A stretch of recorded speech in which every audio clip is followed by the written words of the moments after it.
All right. I'm happy to be here. My YouTube channel and my social media channels are simply named after me, Dane Snyder, but Deidre calls me Big Daddy. And over the years, I've begun to refer to myself as Big Daddy because I'm big and I'm a dad, 5 children. And she's 4'11". So, yeah, Big Daddy is here. And we're going to be going over Blackjacked. That's a channel I came across this morning. Actually, he's got some interesting content, but one of his videos was about what he refers to as the foundational Black Americans, which I'm not extremely familiar about, but we're going to get into it. Hopefully, I'll have some people come up on stream, maybe even Cooley. On Cooley's stream was the No Fugazi podcast. He talks a lot about being a foundational Black American. So maybe he could pop in later on, maybe enlighten us on what the foundational Black Americans actually are.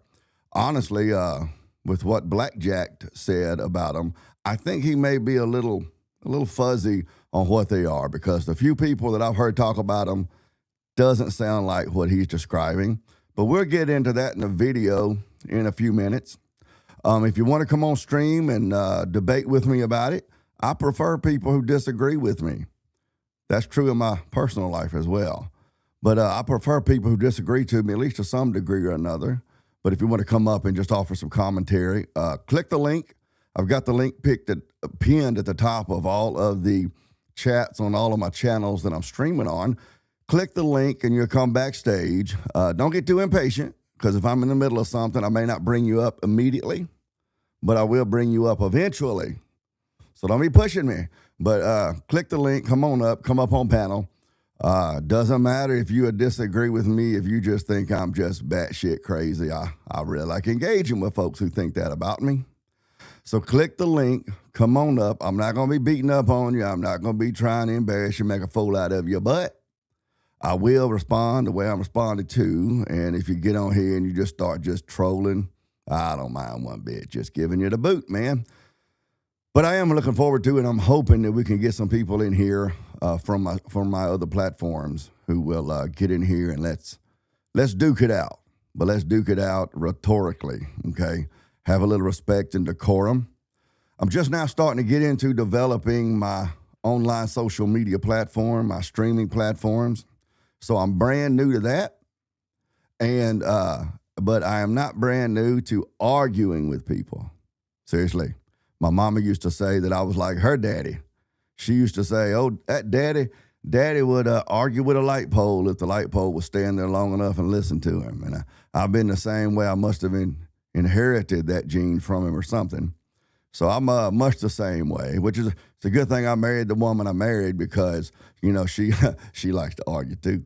But anyway, so I like to argue and debate and that sort of stuff. And people that know me well know that I'm not easily to outmaneuver in a debate. So I've been at this probably, I would say, 40 years. I'm 54 years old, so 40, 45 years I've been at debating with people and trying to defend my positions, my arguments and that sort of stuff. I've been at it, so I'm not brand new to that. I'm not some old guy who came across the manosphere or the red pill community or whatever you want to call it, and saw guys on there arguing with people and decided, hey, I bet that'd be fun, and went and got some streaming software. That ain't none of me. Nope. I've been arguing. I was getting kicked off of Facebook before it was trendy. Long before the days of TikTok or, YouTube debating or anything like that. Long before social media. We can go all the way back to things like the old BBPHP bulletin board scripts that we used to put up long before this self-updating social media stuff. I was getting kicked off of those websites. I mean, I'm just trying to have fun and discuss the situations, and folks would they would just get tired of me. So they would give me the old heave-ho. So this is nothing new to me, but being in the social media environment on YouTube YouTube and Discord and Instagram and Rumble and these sorts of things, and engaging with other people who like to argue, like to debate, like to defend their worldview, like I do, is something I'm fairly new to.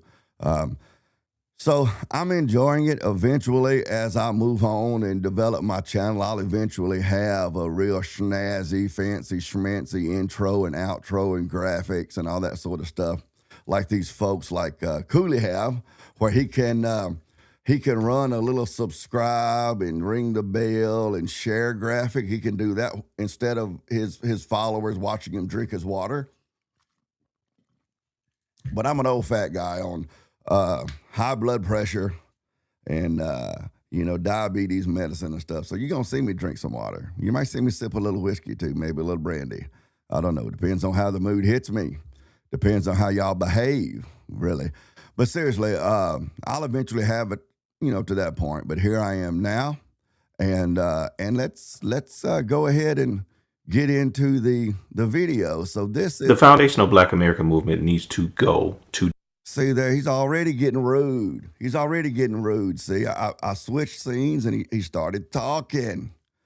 So let me scroll that back a little bit. There you go. So this is him. I haven't had any contact or communication with him. I did comment on his video.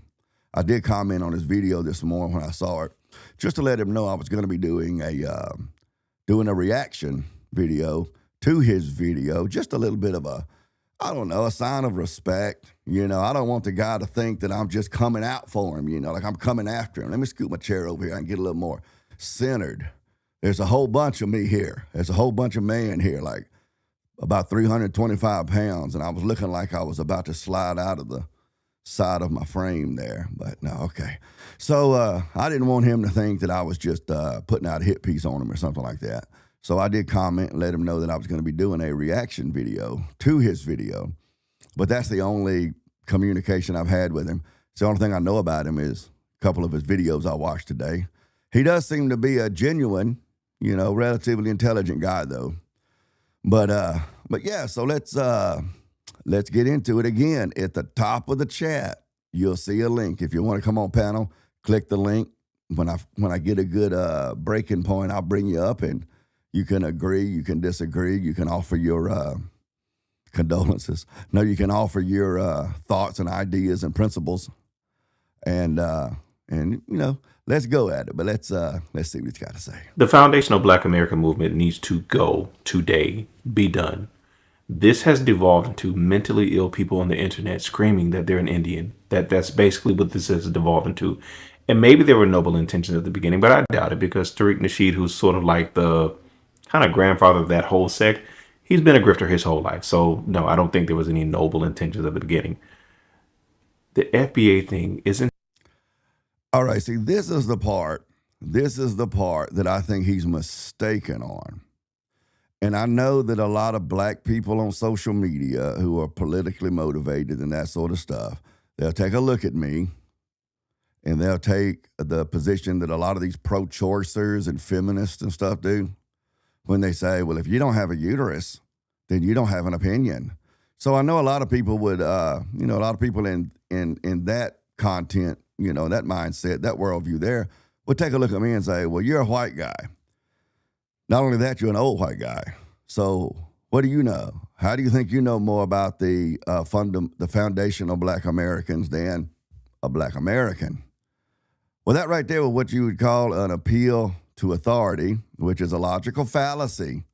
Just because you're black and you're talking about black stuff does not mean that what you're saying is true or correct or logical. Just because I'm a white guy doesn't mean because I might talk about things having to do with the white community, that doesn't mean that it's correct just because I'm a white dude. I mean, you can be black and you can be wrong about black stuff, and you can be white and be wrong about white stuff.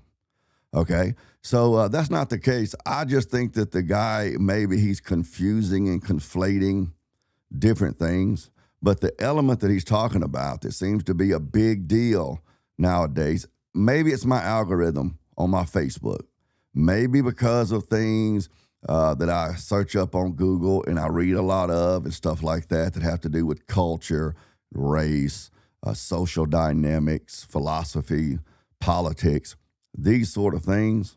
Maybe because of that, I end up getting a lot of information, a lot of posts on Facebook that are that have to do with this type topic. But it seems like on social media, every time you turn around, there's some black group or some black person, or who knows. Nowadays, it could just be AI bots that are making posts claiming that every notable history maker in the history of ever was really a black person. Like I saw one time that said that like Alexander the Great was really a black person. I saw one time saying that Shakespeare was really a black person. I don't know. I mean, were they black? I don't really care, to be honest with you. I don't care one way or another if they are or if they aren't, but it just seems to be real prevalent.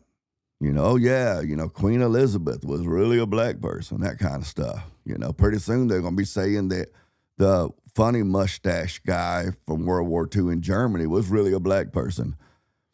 I mean, who knows? But I do agree with them there. There's this group of people who are saying that the original natives, the original indigenous natives on North and South American continents were really black people. So you have this group of people who are saying that that's that picture he just showed, that they're black people, they're clearly sub-Saharan blacks, but they're dressed up like Native Americans, which a Native American, we get into such a tangled language usage when we start talking about these subjects, because, people call indigenous people of the Americas, I guess is a way we could put it. They call them Native Americans. How are you going to be Native Americans? The continent of America was named after an Italian, Amerigo Vespucci, and that was long after the Europeans arrived here. So the label, because that's what we're talking about. We're talking about racial labels. The label American was assigned by Europeans. So if black people were the original indigenous people, how were they Native? For that matter, the people that most of the culture accepts as, Native Americans, the Navajo, the Apache, the Chickasaw, Cherokee, these native tribes, it really wouldn't make sense even to call them Native Americans, because they were not native to a continent named America. It just wouldn't make sense. Like if the government, like Donald Trump, supposedly renamed the Gulf of Mexico the Gulf of America, which is another issue I really don't care too much about, but it's fun to talk about because a lot of people will argue about the name of the Gulf of Mexico as if they're arguing whether or not their mama's a hoe or something. I mean, it makes a difference to them. So Donald Trump changed the Gulf of Mexico to the Gulf of America, supposedly. So let's say if he decided, they just elected that socialist mayor in New York. What if he suddenly decided to change the name of New York City, say, change it back, because historically New York City started off as New Amsterdam because the Dutch founded it, before the British. It's kind of funny. The British just sailed their ships in the New York harbor and told the Dutch, we running stuff now. And the Dutch pretty much said, okay. There really wasn't a war. The British didn't conquer New Amsterdam. They just showed up in town and told the Dutch, get your hat and your coat and get out. This belongs to us now. And that's what happened. But the colony of New York was originally started by the Dutch, and it was New Netherlands, and New York City was New Amsterdam. So if Donald Trump suddenly changed the name of New York City, I know he doesn't have the power to do that. All right. So look, don't get in the content section in my live chat. Don't start coming up on a panel wanting to mount an argument to make sure that I know that the president of the United States can't change the name of New York City. Okay? I'm using figurative language here, okay? Look, just I love for people to come on stream and let's duke it out about stuff that I've actually said and actually makes sense. But I mean, anybody who spent much time on social media can tell you that there are people out there who would make that argument. They would come up on stream pissed off and want to argue with me that the president doesn't have the authority to change the name of a municipality in a state. I mean, there would be people on both sides of the aisle. You know, some of these doomsday preppers, these ultra libertarians and stuff on the right, they do the same thing, you know. But they get mad. But at the same time, if Donald Trump just came out and said, "Hey, New York City is New Amsterdam now," would that suddenly make people like Wicked Dreams down there talking about, we get mad, don't get mad at me because you, yeah, I don't know what he's talking about there. But Wicked Dreams is from New York. He's one of them New York Italians. And, you know, he's a nice enough guy. Wicked is a nice enough guy. He is a nice enough guy. But he's the worst kind of New York Yankee. He moved south. Okay, he moved south. He moved down here with us. That's, you know, Yankees are okay. You know, my stepfather was a Yankee.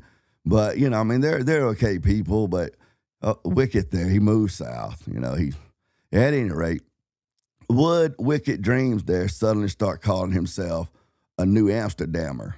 That wouldn't make sense. You see, that label wouldn't make sense. He would be a New Yorker, right? And this is what you run into with the language when you say like Native Americans. What the heck is a Native American? Because when the natives, before Europe got here, look, I'm gonna thirst to death if that woman don't bring me some water to drink. I'm about to thirst to death, woman. Get up and get me some water.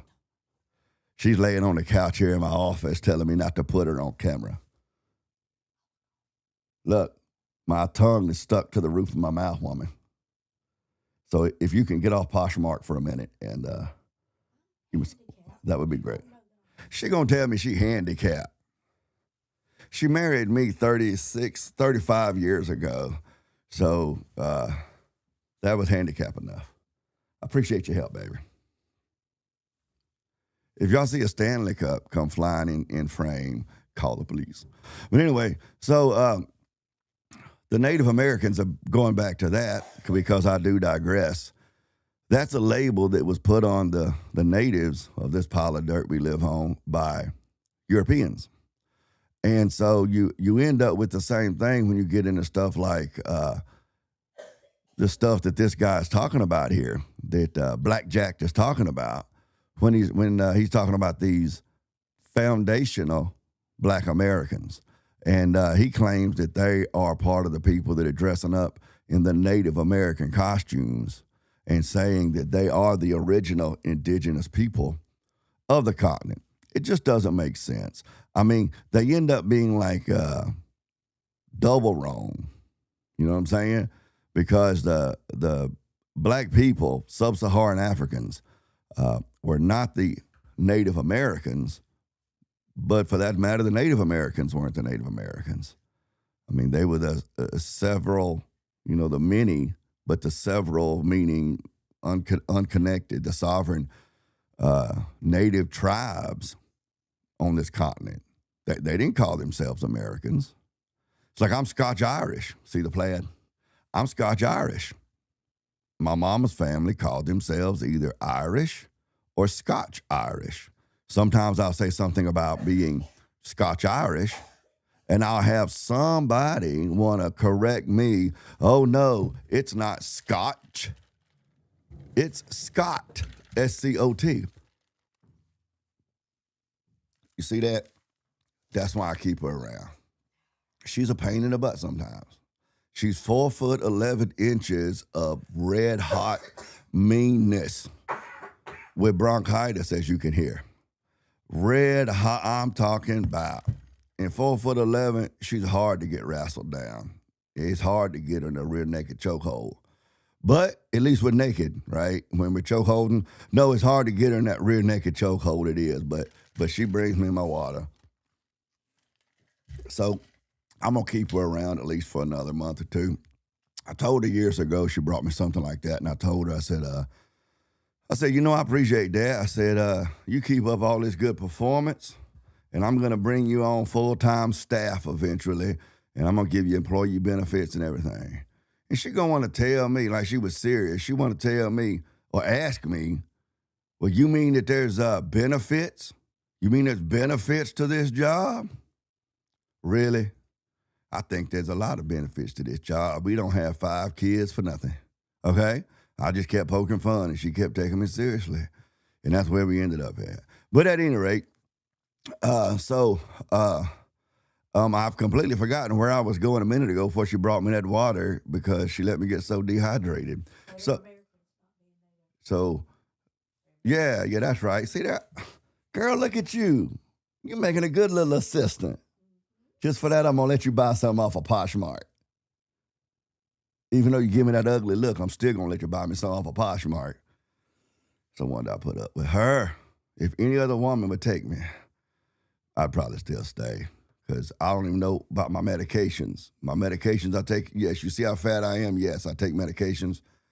I don't even know what I'm taking. If I ever die of mysterious causes, check my pill sorter. Something's up. At any rate, yeah, so the several different tribes, they had allegiances and confederacies amongst themselves. But their mindset was not like they were any sort of a unified nation, unified country, or anything like that. But we end up in those situations whenever we start trying to use these modern languages. And I remember what I was saying before that. Scotch, I end up with that. Some weird, liberal, woke language police. It's going to be a woman or it's going to be a feminized man, which is kind of like a diet woman, like a low-salt woman. No, the feminized men are usually saltier than the actual women. But at any rate, so look at Larry Stewart. Said he likes my hat. I got to get rid of it now. I got to get rid of my hat now. And no, Princess, I don't have Rage set up yet. I mean, I'm doing good. I'm doing good to be streaming right now. I'm streaming on 3 platforms. My audio is holding up right now. I figured a lot of that out and everything. So I think it was Uncle Tiger. Last night, he and Wicked were helping me test out some stuff, and I think it was him who asked if I could raid them over to Cooley's debate stream, and I told him, I said, flattering, you think I know how to do that. So, no, I don't have the raid set up yet, Princess Mangianoki. So, but I'm getting there. If you have any advice and direction and tutorials you can send me, you can call me through Facebook Messenger or something, whatever. I would be happy for the help. Because that would be neat to do, to be able to raid over to other streamers and stuff. But right now, I'm just kind of focused on clicking all the buttons so that I don't end up looking like a dumb redneck. I am a redneck. I'm a proud redneck. That's spelled REDNEQUE. Because I got a little culture, got a little education, that kind of stuff. Got all my teeth. But I'm still trying to just focus on my stream, not looking like I'm a dumb redneck who, don't know how to do nothing. So, but I'm going to get to that. So, sorry about that, Princess. That would be good. Maybe next time. But like I said, I've still got to do some more research and I'm going to get it figured out. But I do appreciate it. Anyway. So my boy, I say my boy, it's a friend of my brother's, Larry Stewart, talking about he likes my hat. I was telling my brother the other day I need to get Larry up on stream with us because my, you talk about, yeah. Oh, yeah. He don't go by Larry. That's not what everybody calls him. He goes by Bubba. And that right there tells you everything you need to know about Bubba Stewart. No, he's a good guy. He really is. He's a good guy. He's just not SMART. Don't go nowhere, Bubba. Don't go nowhere. Don't run off just because I'm making fun of you. Don't make. I'm gonna bring Bubba on stream one day. One day. At any rate, moving along, these woke people. You know, I'm a proud Scot Irish. See, like this. See, this is flipped around backwards. But you see that blended Scotch whiskey, Scotch. You see, that's what Scotsmen drink. So the Scots will tell you, we drink Scotch. We are not Scotch. We are Scots. I understand that. But I also know that my mom and her family and her people, other people I know of who are Scotch-Irish, and they feel any way connected to the Scotch-Irish community, the Scotch-Irish history, the Scotch-Irish ethnicity. You know, the Scotch-Irish were the first people to call themselves Americans. I mean, you know, it was just, but it's because they were America's actual first immigrants. When the Scotch-Irish came here from Ulster County in Ireland, when they came here, they didn't come here to found a colony. They didn't come here for religious freedom and all those stories. They just came here trying to find somewhere they could eat and live in peace and not be abused by the English. You know, the joke goes that, it's not really a joke if you live through it, which I didn't, of course, that the national hat for the nation of Ireland is the English boot. So the Scotch-Irish were just looking for somewhere to go where they could just live by themselves, take care of their family, live in peace, and be left alone. This is why when they landed in mainly Philadelphia, they went almost immediately to Appalachia. See, so when you look at them Appalachia hillbillies, they are the Scotch-Irish. So at any rate, so I understand that Scots are people from Scotland, but I also understand that my heritage, my grandfather, his family, going on back, called themselves Irish or Scotch, like the whiskey, Scotch-Irish. So ain't no virtue signaling, social media warrior, Western or modern person going to come tell me that I have to start calling my granddaddy Scot-Irish. Ain't going to do it. Ain't going to do it. Ain't going to do it. So, so that's the case. So at any rate, let's listen to some more here. Now that we've established that I agree with this guy. I agree with him. Seeing these Africans dressed up in Tonto and, you know, Indian costumes and claiming to be Native Americans, having absolutely no actual documentation or history of that. Either they're grifting and scamming and conning, or they're delusional. Insanity. We have a bunch of people, like I said, at the end of the day, they claim this is about lineage and heritage. No, this has devolved into people saying, I'm an Indian. And if you don't believe me, I'm going to fight to the death about that. When in reality, these people do not have the credentials to make such an assertion. There are more black PhDs in history than pretty much anything. I'm pretty sure that's true. Now, if I'm wrong, check me on that. But we're really in that whole history thing, disproportionately so. And yet, when I heard this video earlier, when he said there are more black PhDs in history than anything, it sounds like he's saying that there are more black people holding PhDs throughout time than anybody else. But what he's saying is that my understanding of what he's saying, and he's not here to clarify for himself, but my understanding of what he's saying is that black people hold more PhDs in the subject of history than black people hold PhDs in engineering or physics or chemistry and that kind of stuff. That's my understanding after I stopped and thought about it. Because when I first heard him say that, black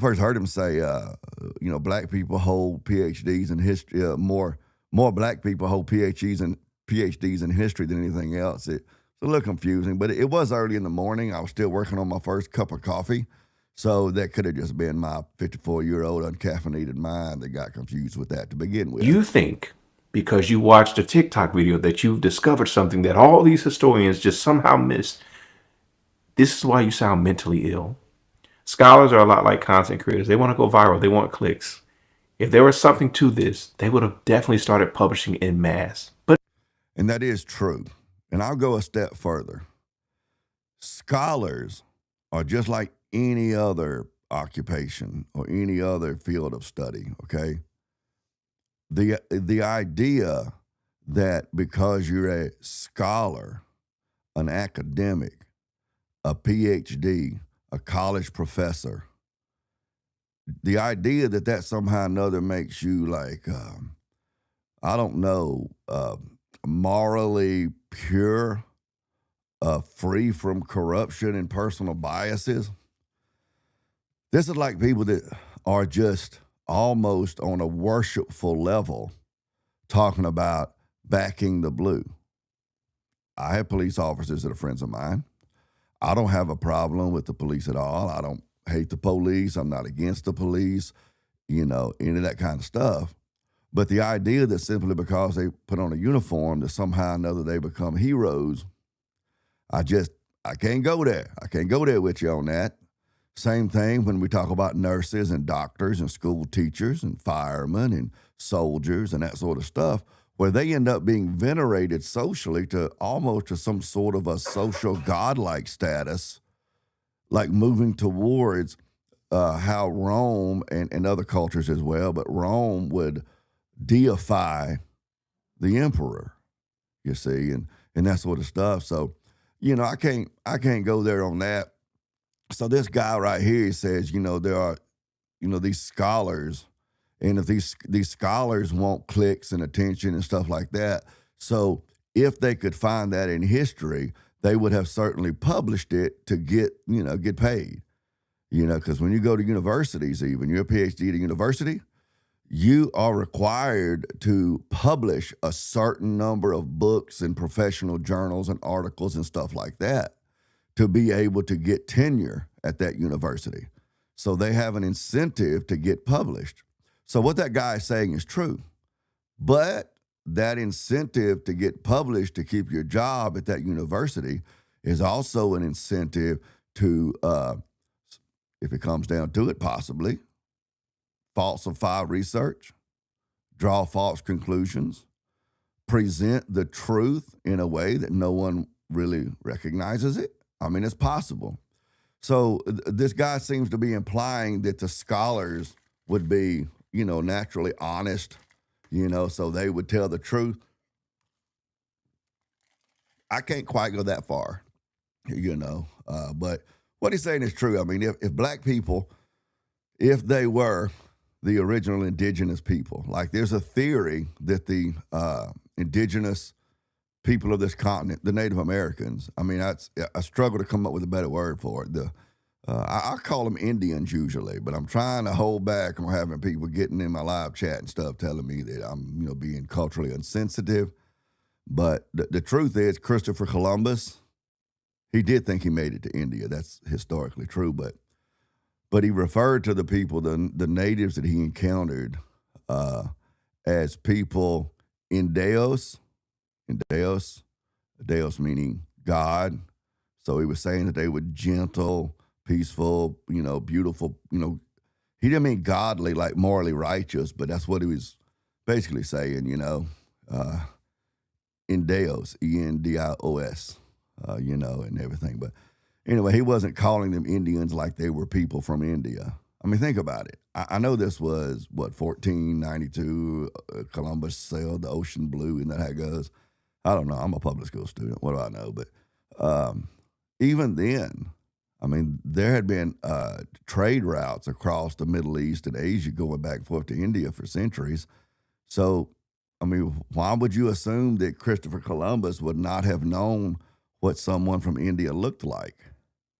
I mean, I know we didn't have photographs and videos and stuff, but I mean, why wouldn't he know the central parts of Africa? Once you got really very far off the coast of Africa, was not very well known to Europeans.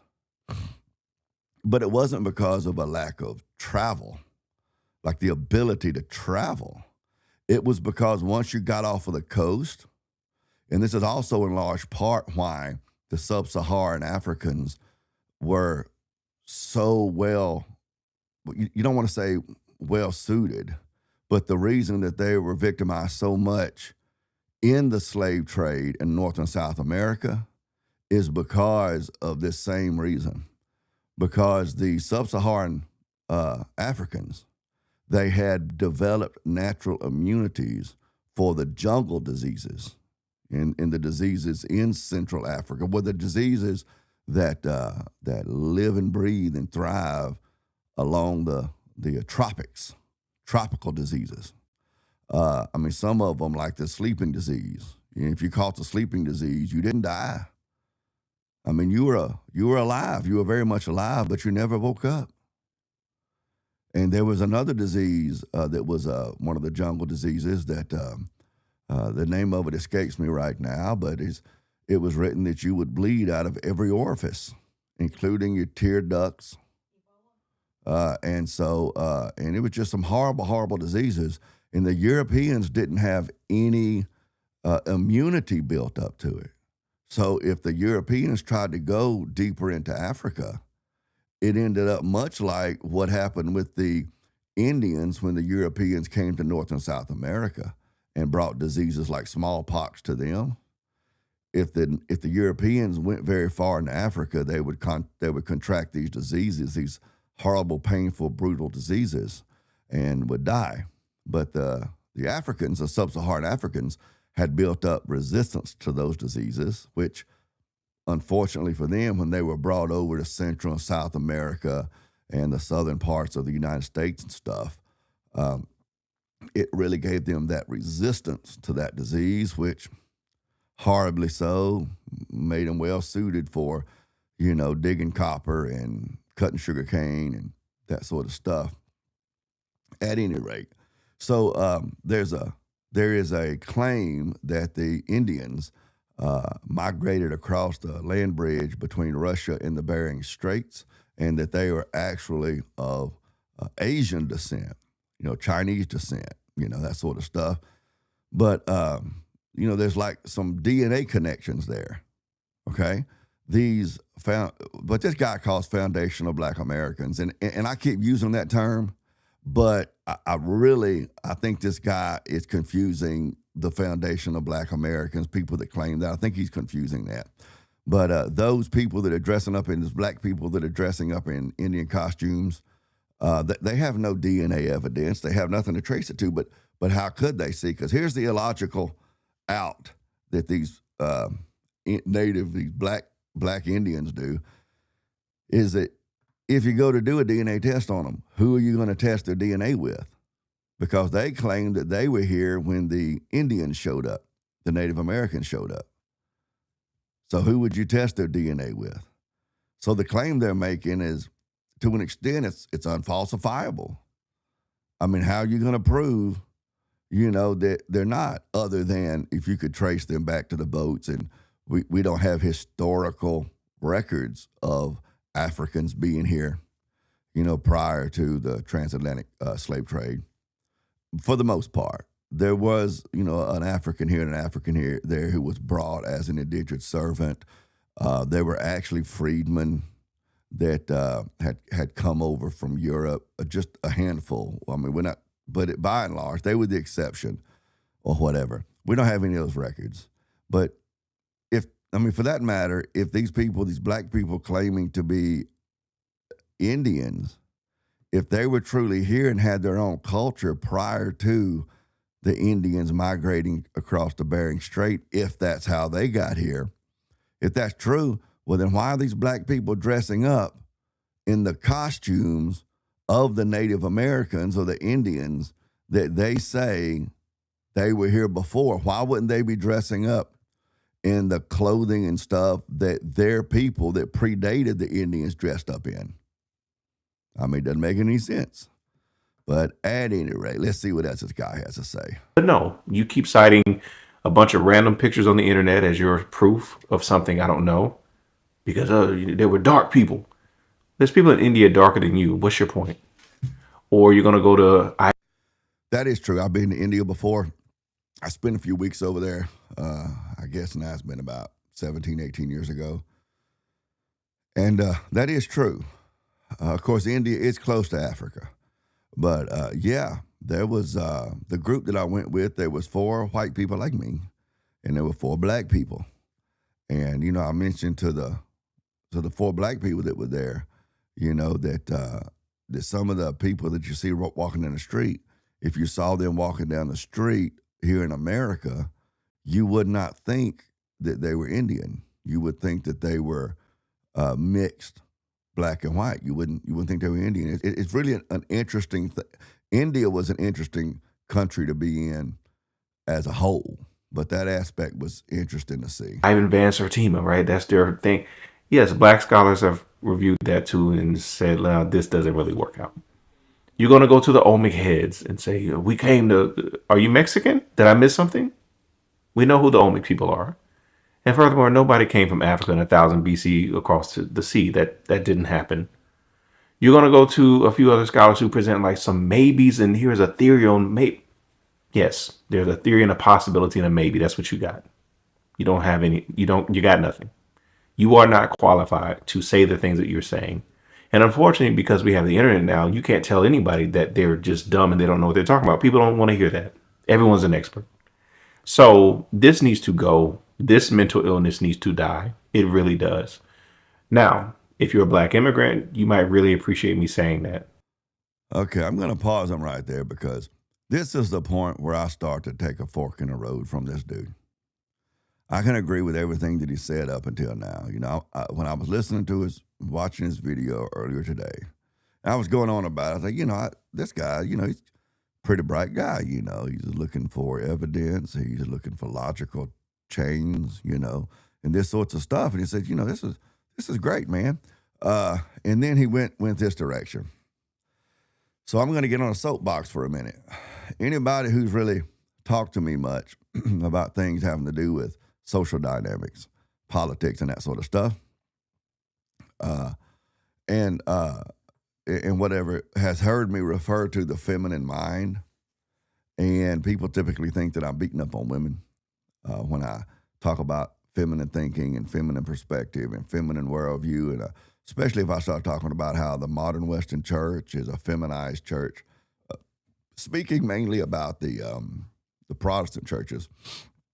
But when I talk about the feminine mind, what I'm talking about is a mind that processes the things that they see and hear and think, and their ideas, their concepts, their decisions, their belief in what is true or untrue, is all based on social dynamics. It's based on how they feel and how things make other people feel. And this gets kind of complicated sometimes, but the rest of this guy's video, like, he just shifted from logic, looking for evidence and those sorts of things. He's fixing to show that he actually, at least on this subject, has a very feminine mindset. However, here's the thing. I need you to hear some things also. Yes, these are a lot of mentally ill people, but there are some things that people who are not mentally ill are saying that I do want you to pay attention to, right? Because in the first place, there is something to this idea of I am distinct. If I were to move to Jamaica tomorrow, they would let me know you're not Jamaican. You're not us. And of course I'm not. There's nothing wrong with that. In the same way, people who are descendants of slavery in this country do want to be respected as a people like you would respect anybody else. Yes, we are distinct. We have a history. Okay, did you hear that? That is a perfect example of like the feminine mindset. I'm going to sketch your back a little bit, right? Let me back him up, back it up, back it up, back it up. Okay. There is something to this idea of I am distinct. Okay. Little girls are born into this world. They're born into this world with their value, okay? So they're born into this world, and they learn very early that when they walk into a room, they're noticed. Oh, look at the cute little girl. Isn't she cute in her little dress? That kind of stuff. They're noticed. And as they're socialized, they come to understand that, almost intuitively, that their job, if they're going to have a good life, is to acquire resources.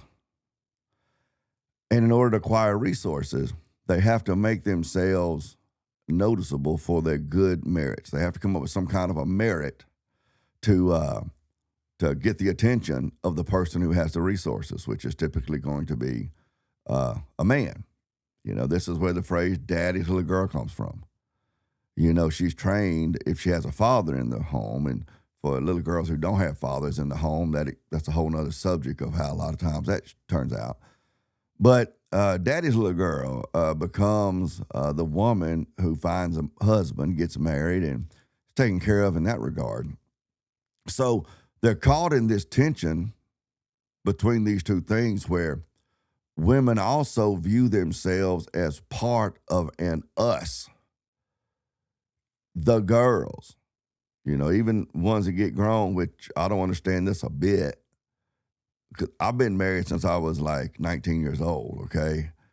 So I don't understand this, but this thing of women up in their, 30s, really their 40s and 50s, so we're talking about mothers and even grandmothers who have their girls' nights out and their girls' weekend vacations and their girl cruises and all of that kind of stuff. They see themselves as a segment of a larger collective of people, other women mostly. This is why you'll notice that they do what this guy right here is about to say. He'll refer to us. Now, here's the question. Why does this dude, how does he get to speak for us Black Americans, right? Don't get my live chat and remind me that I'm not a Black American. I'm not claiming to be a Black American, okay? I'm trying to head off the doofuses before they start filling up, my stream here. I'm not saying I'm Black. I'm speaking figuratively, okay? Don't be so dumb. How does he get to speak for us, the Black Americans? He just takes it upon himself. That is an extremely feminine way of understanding himself, and it's a feminine way of communicating his ideas to refer to an us. But see, like little girls, they know as little girls that they're not as strong as the boys. They can't run as fast. They can't climb as high. They can't lift as much. When they're little kids, I have an anecdotal story for you. I was a latchkey kid and had a single mother before it was so trendy and cool. When my mother was a single mother, people didn't talk about what a hero she was, and she just does everything for her kids, and she's just a hero, and this, that, and When my mother was a single mother, the attitude in the community was, well, why couldn't she keep a husband? Well, she made her bed, she can lay in it, okay? So I was a child of a single mother before it was so trendy and cool. And so I was a daycare kid. I have very vivid memories of 5, 6, 6:30 in the evenings hanging on a chain link fence at Billy's Child Care over in Pascagoula, Mississippi, while the sun was going down, and Miss Billy, a mean old lady, Miss Billy go around passing out Ritz crackers or little saltine crackers to the handful of kids like me whose single mamas were still at work and the sun going down. That's a lot of my childhood growing up,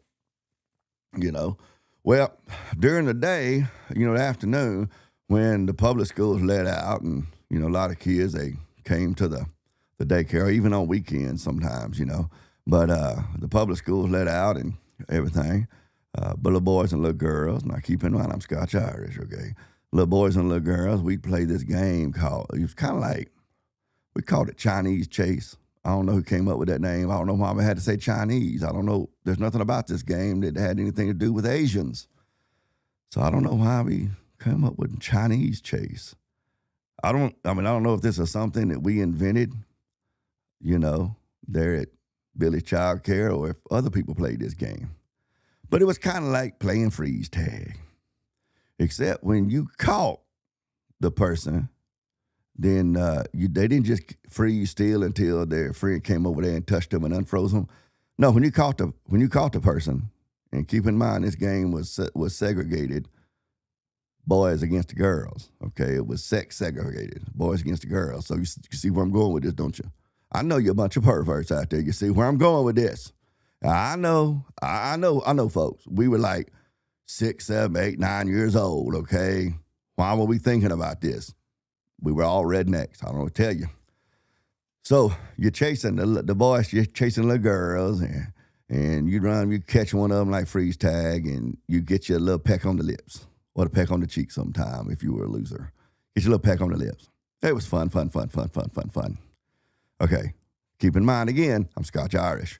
So the girls came up with an idea, feminism. Feminism invaded Billy's child care playground. Feminism did. Because these little girls, some of them turned into feminists, and they wanted equality. And so they went and they convinced the other little girls to come and tell the boys they were not playing Chinese chase anymore unless they got to chase the boys. Oh my goodness, I'm knocking my mic off. And so they were like, we get to be it now, and y'all got to run from us.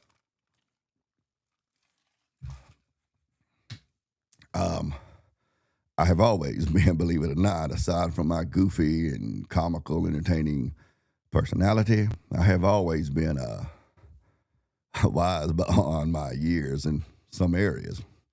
So I thought that was a great idea. The other little boys argued. I'm like, are y'all crazy? So eventually, the boys agreed because the girls said they wasn't going to play. They was equal.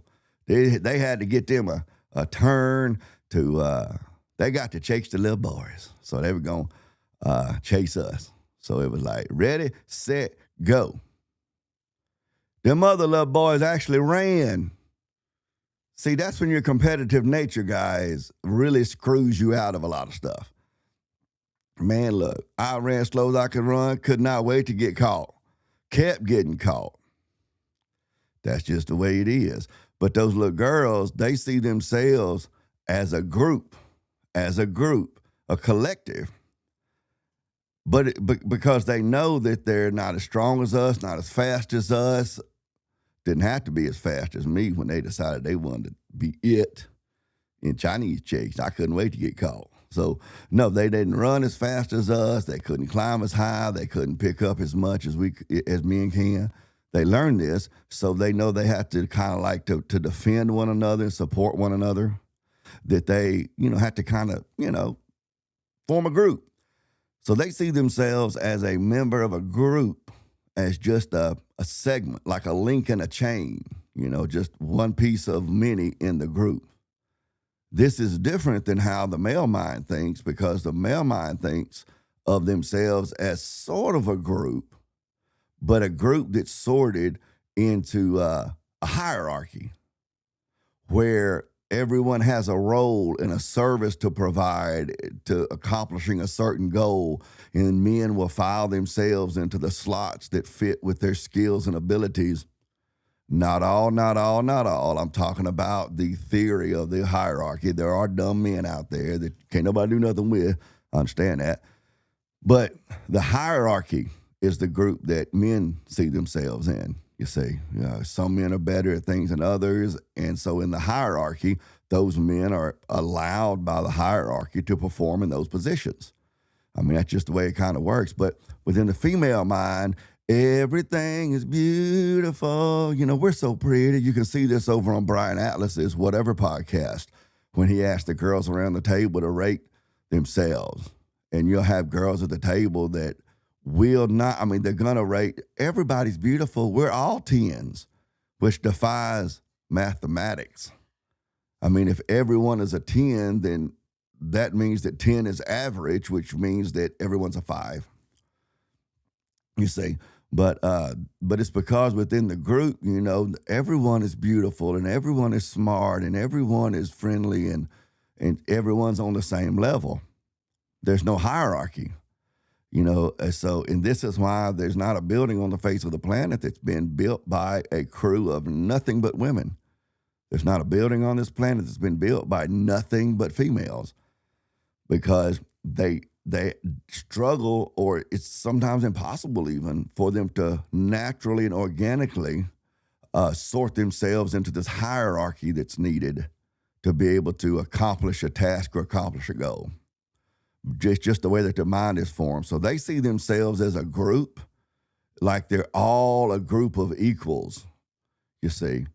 And because of that, when they're trying to explain something or understand something, they do what this guy just did, and they refer to themselves as an us.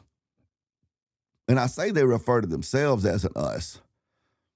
Yeah, they can perceive that they're speaking about the group, but when you consider the fact that no one has elected them or appointed them or chosen them to be a spokesperson for the group, what they're really doing, what the mechanism in their mind is, they're taking their own feelings, their own felt needs, and that kind of stuff, and they're superimposing that onto the group. And then they'll refer to it as an us. So this guy right here, he's just prescribing the things that he's saying that Black Americans all want, when he doesn't have any way of knowing what all Black Americans want, any more than I have any way of knowing what all white Americans want. If white people even exist, but that's gonna have to wait for another video or another day. There is something to this idea of I am distinct. That's something else that the feminine mind is very obsessed with. But it's because on one side of the coin, they see themselves as a member of the group, but they also know that if they're going to gain anything in life, resources, protection, any sort of respect or anything, then they have to present themselves they have to market themselves as being very distinct. And it's very important to the female mind that their uniqueness, their distinctness be recognized and appreciated. But that's all tied back to the female's need in society, their need to gather resources. This is why a woman who's a PhD or has a master's degree is typically going to be kind of like vegans and introverts. They're going to make sure that you know that they have a PhD. This is so big that back during the days of The Godfather, Kevin Samuels, God rest his soul, The Godfather, he had on his little stream deck a quote of one of his callers, like one of the women that called in on his show, getting all sassy, telling him, I'm a PhD. Because that's very, very, very important with women, just even in normal social life, that those sorts of things like their educational level and stuff like that is recognized, because it's just very important to the feminine mind. And sometimes this feminine mind will exist in a male body. I mean, let's be honest, guys. It's very important that they get recognized for their distinctness, the things that make them special. Almost 9 billion people on the planet, and there's not another copy of you. That's very important to them and everything. So this guy right here, he just says something to the effect of, it's very important that they're distinct, that they be recognized as a distinct person. That's called begging the question. In the logic world, begging the question, people misuse that phrase in a conversation when a question presents itself in the conversation. They'll say, well, then that begs the question of, and then they'll ask a question. That's not what begging the question is. Begging the question in logic is when you assume the truth of a presumption or assertion without having proven it logically. So when this guy says that it's very important to, that to be seen or whatever as a distinct person, he's begging that question because he hasn't presented an argument to support that claim.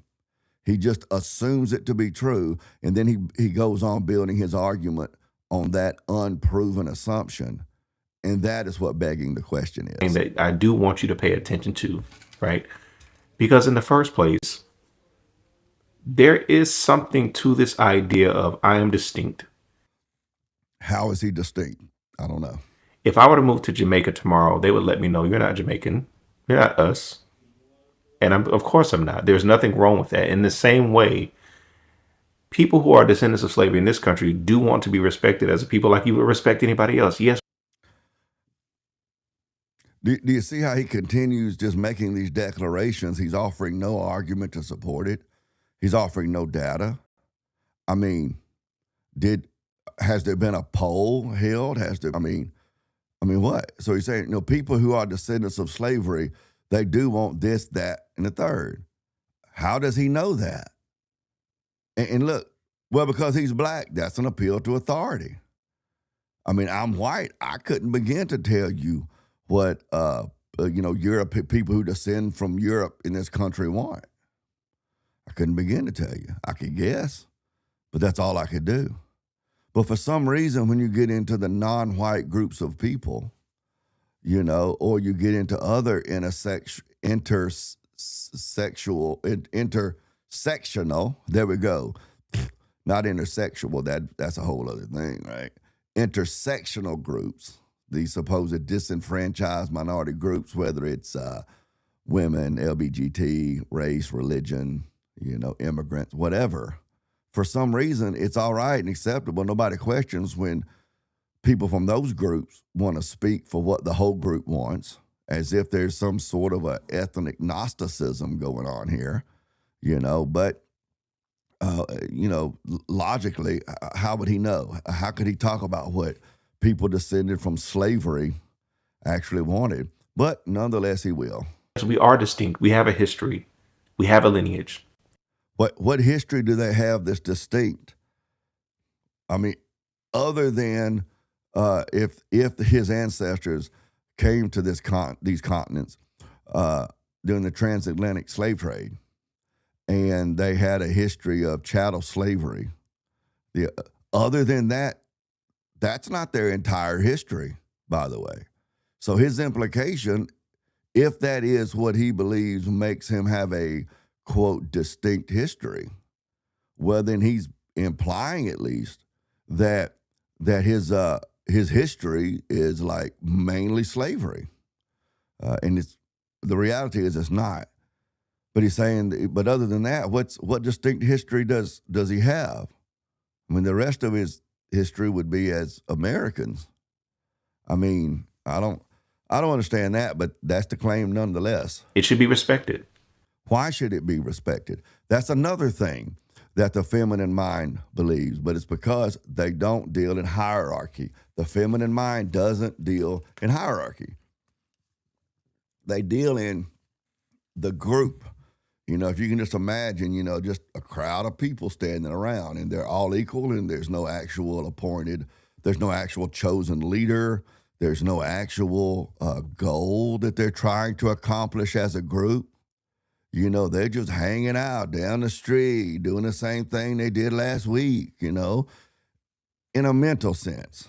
They're just this group with no actual goal, no task, no work orders, a plan of attack or anything. They're just kind of hanging out, but the feminine mind will demand that you respect them. And that's another one of them words that people throw around, and they don't know what respect actually means. So if we go to Scripture says, wives, love your husbands. And I'm just going to give you the important parts. I'm not quoting whole verses, although I could. Don't be letting this beard fool you, okay? But wives, husbands, love your wives as Christ loved the church and gave himself for it. And then it says, wives, respect your husbands. Wives are not ordered in Scripture to love their husbands. But you hear a lot of women, no-fault divorce, they'll just get up and they'll just decide, well, I don't love him anymore. I'm not happy. I don't feel seen. I don't feel appreciated. I got other things that I need to go find myself, and they'll just up and they'll leave their husband because I don't love him. The Bible never calls women to love their husband. They call her to respect her husband. And there's a reason that word is used. Men are called to love their wives and gave, and as Christ loved the church and gave himself for it. That's what men are called to do. Women are to respect. Why is that? It's not because, God is saying that, it's not important for women to love their husbands. That's nice. My wife loves me. That's why as soon as I run out of this water, I'm sucking on over here. She's going to bring me some more water. So it's great. It's a lot better to be married to a woman that does love you than a woman who doesn't. Because, over in Proverbs, it says it's better to sleep on the corner of your roof than in the home with a scornful and bitter woman. There's a lot of wisdom there. Now, I don't have that problem, but having a wife that loves you is certainly a benefit. But if she doesn't love you, she's not in violation of Scripture, because Scripture doesn't call her to love you. It calls her to respect you. So what does that mean? Well, that's a word that comes from the idea of a hierarchy, and we have levels to the hierarchy, you see.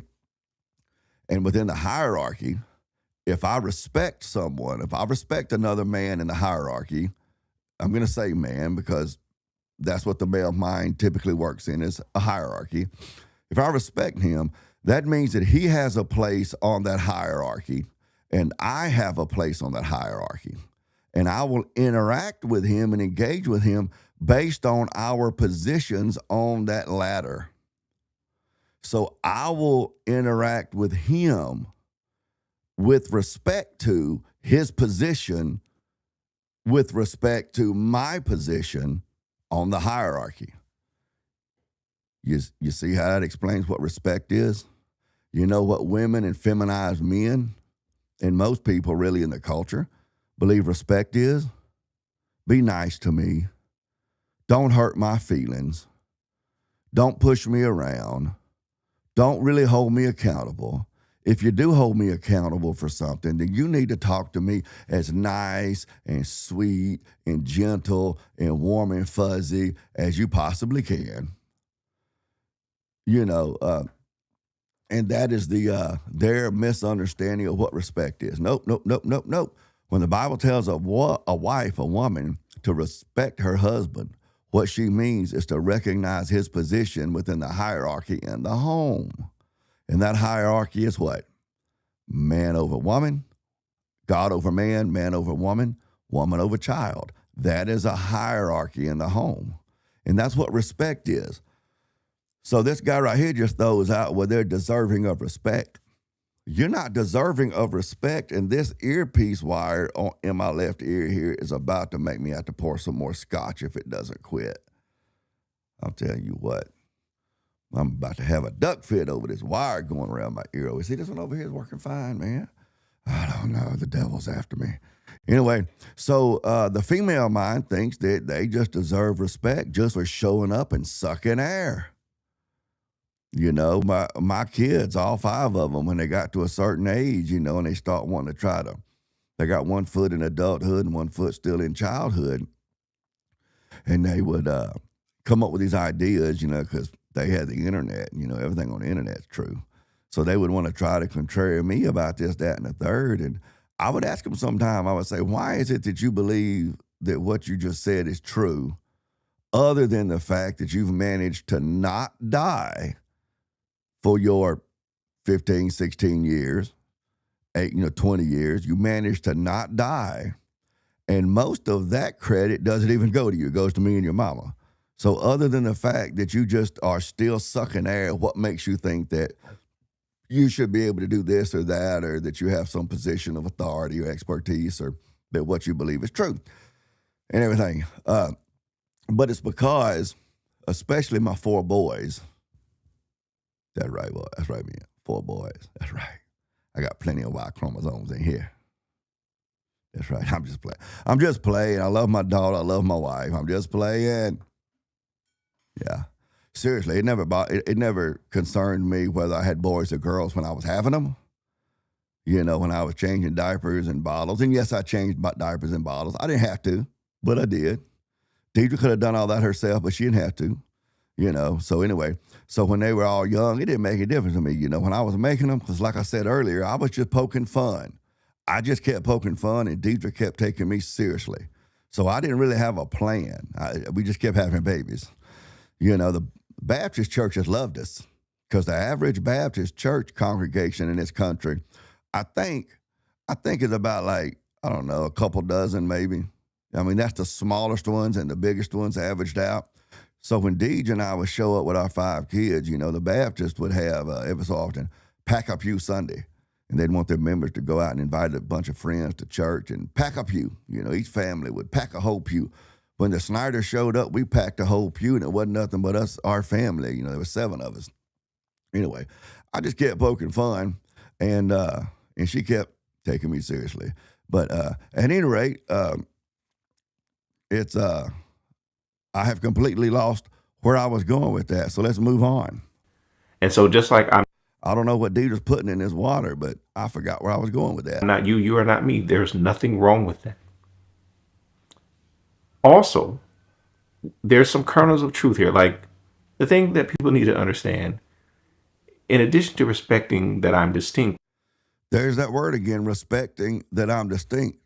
That feminine mind thinks that they deserve respect just because they showed up. But that's because when they were little girls, when they walked in the room, I'm talking about even ugly little girls. And I'm like, come on, y'all, let's be serious. Let's be serious. People are, oh, such a cute little girl. You remember when you were a little boy? There wasn't all them little girls was pretty. Come on now, you tell the truth. Even as an adult sometimes, somebody show up with a new baby girl and be like, oh, maybe puberty will help that. I don't know. Anyway, so even the little girls who weren't particularly pretty, even those would show up in the room with adults and stuff, and they're like, oh, look at the cute little girl. Don't push the little girl. You're going to hurt the little girl. Sit over here, baby. Here's a coloring book. Would you like a cookie? They don't really do that by and large to little boys, but that's how her self-image, here's an educated word, okay? That's how a little girl's self-actualization is formed. That's the context it's formed into as she becomes to realize that she is a separate entity apart from her parents, specifically her mother, apart from her mother, and that when her mother leaves the room, that the little girl still exists. You see, and as she begins to self-actualize, it's swimming around in the context of when you show up, oh, look at the cute little girl. Don't hurt her feelings. Oh, poor little girl. Don't make her cry and all that sort of stuff. So they're used to just showing up in the room and being what they believe is respected. They're not respected. That's not respect. That is coddling. That's coddling. That's pampering. That's whatever you would want to call it. That's what that is. That is not respect. Again, respect is when you're within a hierarchy and you honor one person's position in the hierarchy with respect to your position. Here's an example. I explained this to Uncle Tiger last night. I'm self-employed, but back in the days when I had a real job, okay, if my supervisor or manager or whatever came over to me and said, Dane, go do X, we didn't have a conversation about whether or not I was going to do X. We didn't have a conversation about whether or not X needed to be done. I got paid to do X. He said, go do X. I went and did X. No problem. He's the foreman, supervisor, the manager, whatever. I'm going to respect him because in that hierarchy, he's above me. So I'm going to respect his directions and I'm going to go do what he said. Now, by that same token, and this works in the home as well, by that same token, if I go do what he said and it ends up like blowing up in his face, he also gets the consequences. He gets the credit for that as well. So that's how it works with my manager. Now, if I'm in Walmart and I bump into him and we're off the clock and I see him now, I'm like, hey, Bill, how's it going, man? Everything going all right? And if let's say if he's standing there with a big old, armload of a bunch of individual groceries, and he looks over at me and said, Dane, I was only planning on getting a couple of things when I came in here. But then I remembered a few more things I got. I ain't going to be able to carry it all. I need you to run up front and get me a buggy. Guess what I probably ain't going to do? Well, honestly, know people who know me in my real life, they know that I would probably help the dude out as a friend. But I'm definitely, if we were friendly, I've had bosses before and I wouldn't piss in their mouth if their guts were on fire. But if that wasn't the case, if we were good friends, if we were friendly, I might say, as a man, no problem, bro, I'm going to help you out. But I'm not just going to break camp and run up there because he's my boss. That is what you call a brown noser, an ass kisser. I wouldn't be doing that. But it's because on the job, in the hierarchy, he's my manager, so I respect him as a manager. Off of the job, that same relationship doesn't exist. So that respect doesn't exist as a manager. Off of the job, we're just two men. And we'll respect one another as two men, but there is no entitlement or obligations between us like there is in the hierarchy on the job. Women in the female mind do not conceive of the social structure like that. They conceive of it as I just show up in the world. I just show up. If I'm here, then you need to make sure that I feel seen and supported and appreciated and loved and comforted and everything. And they call that respect. But it has nothing to do with respect, but that's how this guy uses that word, about respecting their culture. Go all the way with that. You don't approach Jamaicans and say, well, who are you really? You don't really know who you don't do that. The challenge we've had in this country is that we were not allowed. I'm gonna back this up just a little bit and make sure we get all of that thought smoothly and cohesively. Jamaica tomorrow, they would let me know you're not Jamaican, you're not us, and of course I'm not. There's nothing wrong with that. In the same way, people who are descendants of slavery in this country do want to be respected as a people like you would respect anybody else.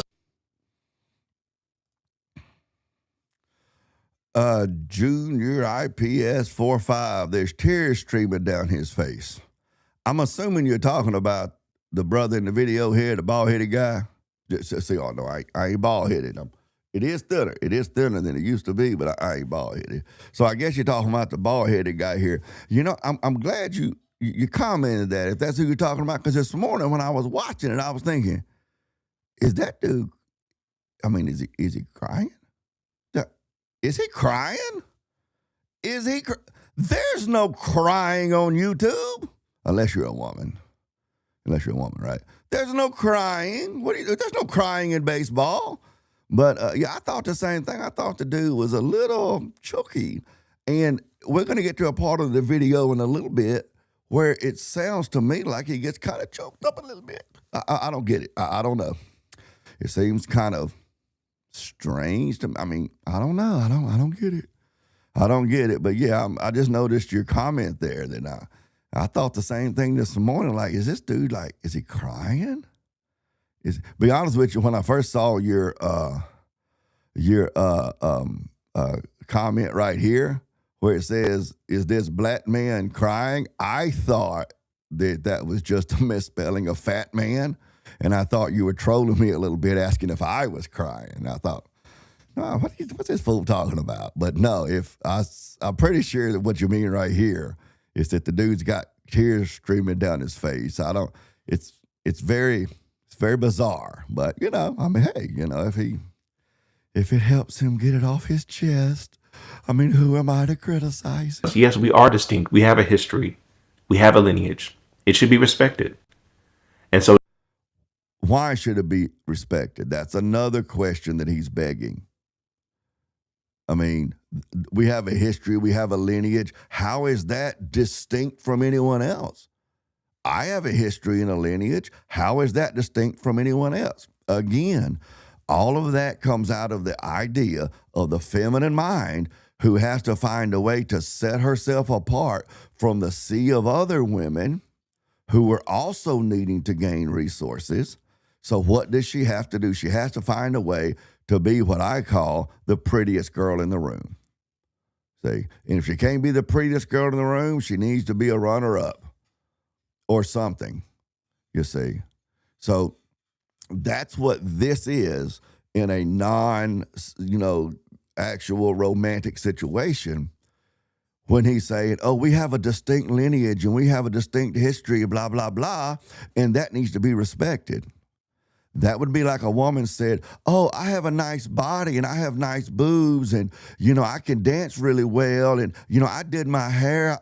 I spent an hour on my hair and I went and bought a new dress and everything. And that needs to be respected. I mean, I'm hoping that y'all in chat are understanding and seeing the correlation, how this maps on here and how it is that this guy is speaking from a feminized, feminine. And look, I don't mean LBGT. I don't mean the dude's going, and he needs to respect me. Yes, he does. I ain't talking about that. I'm not saying that it's anything to do with being effeminate. I'm saying it's a feminine mindset when he's going to list off these abstract ideas that he's applying to the people he refers to as us, whoever in the damn hell shit us is. And then he's just demanding that those things be respected. So just like I'm not you, you are not me, there's nothing wrong with that. Also, there's some kernels of truth here. Like, the thing that people need to understand, in addition to respecting that I'm distinct, go all the way with that. You don't approach Jamaicans and say, well, who are you really? You don't really know who you don't do that. The challenge we've had in this country is that we were not allowed to feel like Americans. And this is why Langston Hughes writes, I too am America.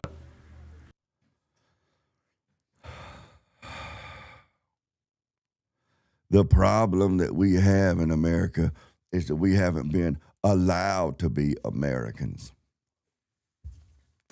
My.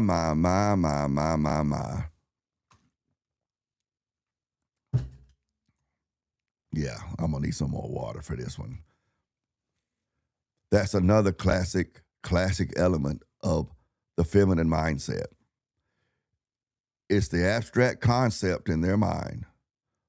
When they were self-actualizing, they were realizing that they were separate entities from their mother, and they were forming an idea of who they are as a separate entity with autonomy and agency and stuff.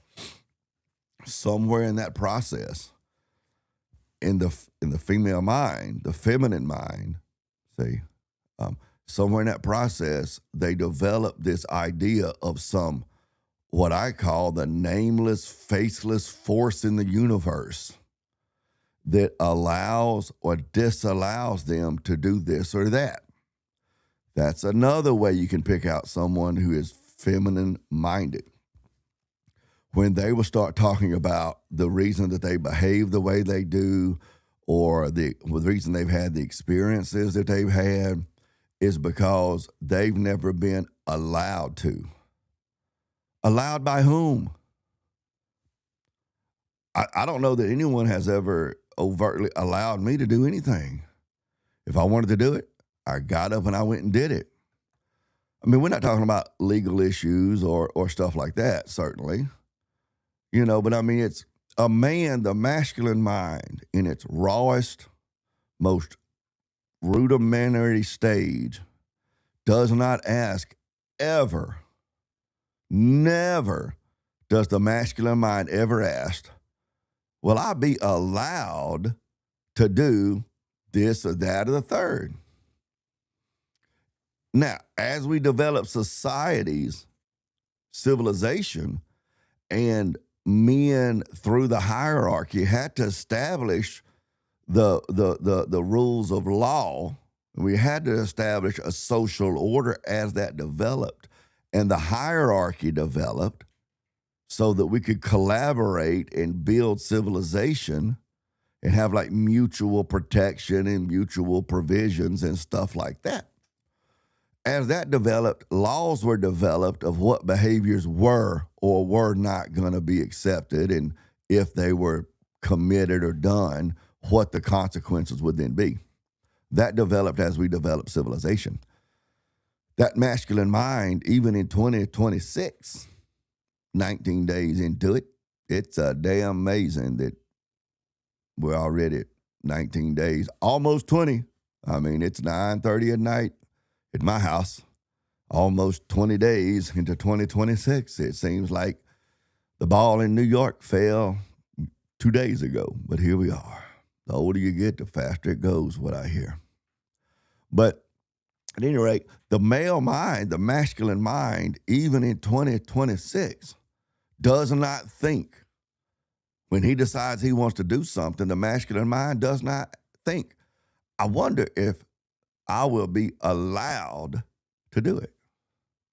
He just decides to go do it.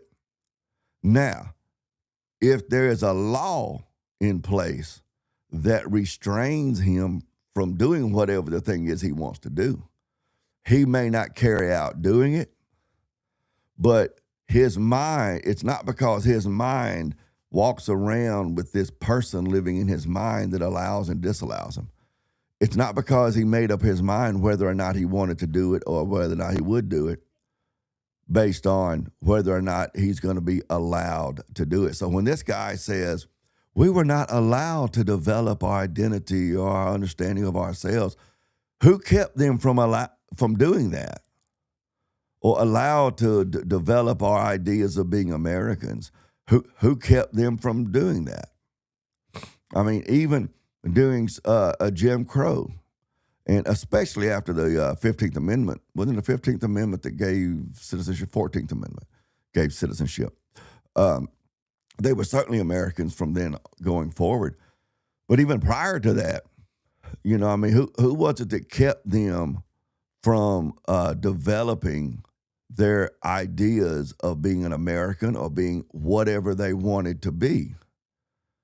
If they weren't allowed to develop their ideas of being an American, who kept them from developing an idea in their own minds of being something else? If not American, then something else. I mean, this. I mean, you go to Ireland, you know, and you'll find what people that the English used to call the wild Irish. Just like in North America, they called the indigenous over here the wild Indians. Well, they had the wild Irish in Ireland. You go to Ireland and even Scotland, and even though, as I said before, the national hat for Ireland is the English boot, but the Irish didn't just talk about what they were allowed or not allowed to develop their understanding of being Britons or whatever.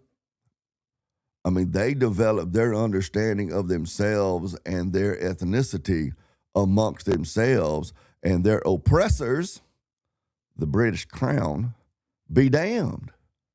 But here this guy is talking about how black people, there he goes again, speaking of we and us, more feminine thinking, but he's going on talking about what we, he calls them, were allowed or not allowed to develop in their own self-image as Americans. And so Jamaicans, Haitians, other people were allowed to forge an identity. We've just been denied that. And when No. No, Blackjack. No. You can't skip history there. Jamaicans and Haitians were not allowed by their oppressors to form an identity as Jamaicans or Haitians. I mean, do you know how the Haitians got their independence? The same way the Americans did. I mean, it was a slave revolt. I mean, so, you know, they were not just allowed to form their identity. The identity that we see today, when most people think of Jamaica and they think of Bob Marley and the Rastafarians and that sort of stuff, that Jamaican culture, although it existed, the patois and the Creole cultures down there and stuff, that whole thing that we think of today as Jamaican culture was actually created relatively recently in history. You see, because the Jamaicans, they just stepped up and did it. It was all part of the trans-African movements and that sort of stuff, and the development of Rastafarianism, which I won't go into the details of that now. That's another video for another day. But they weren't allowed to. They just did it. They just stepped up and they did it. That's the masculine mind. They just stepped up and did it. They weren't sitting around saying, well, the man won't let us develop an identity as Americans. We're not allowed. But the Jamaicans and the Haitians, they were allowed. Allowed by whom? Allowed by whom? No, they just didn't sit around saying, well, no one's going to let us be a part of their party. And you, as a black immigrant, do the same thing. You sound just like white people to us.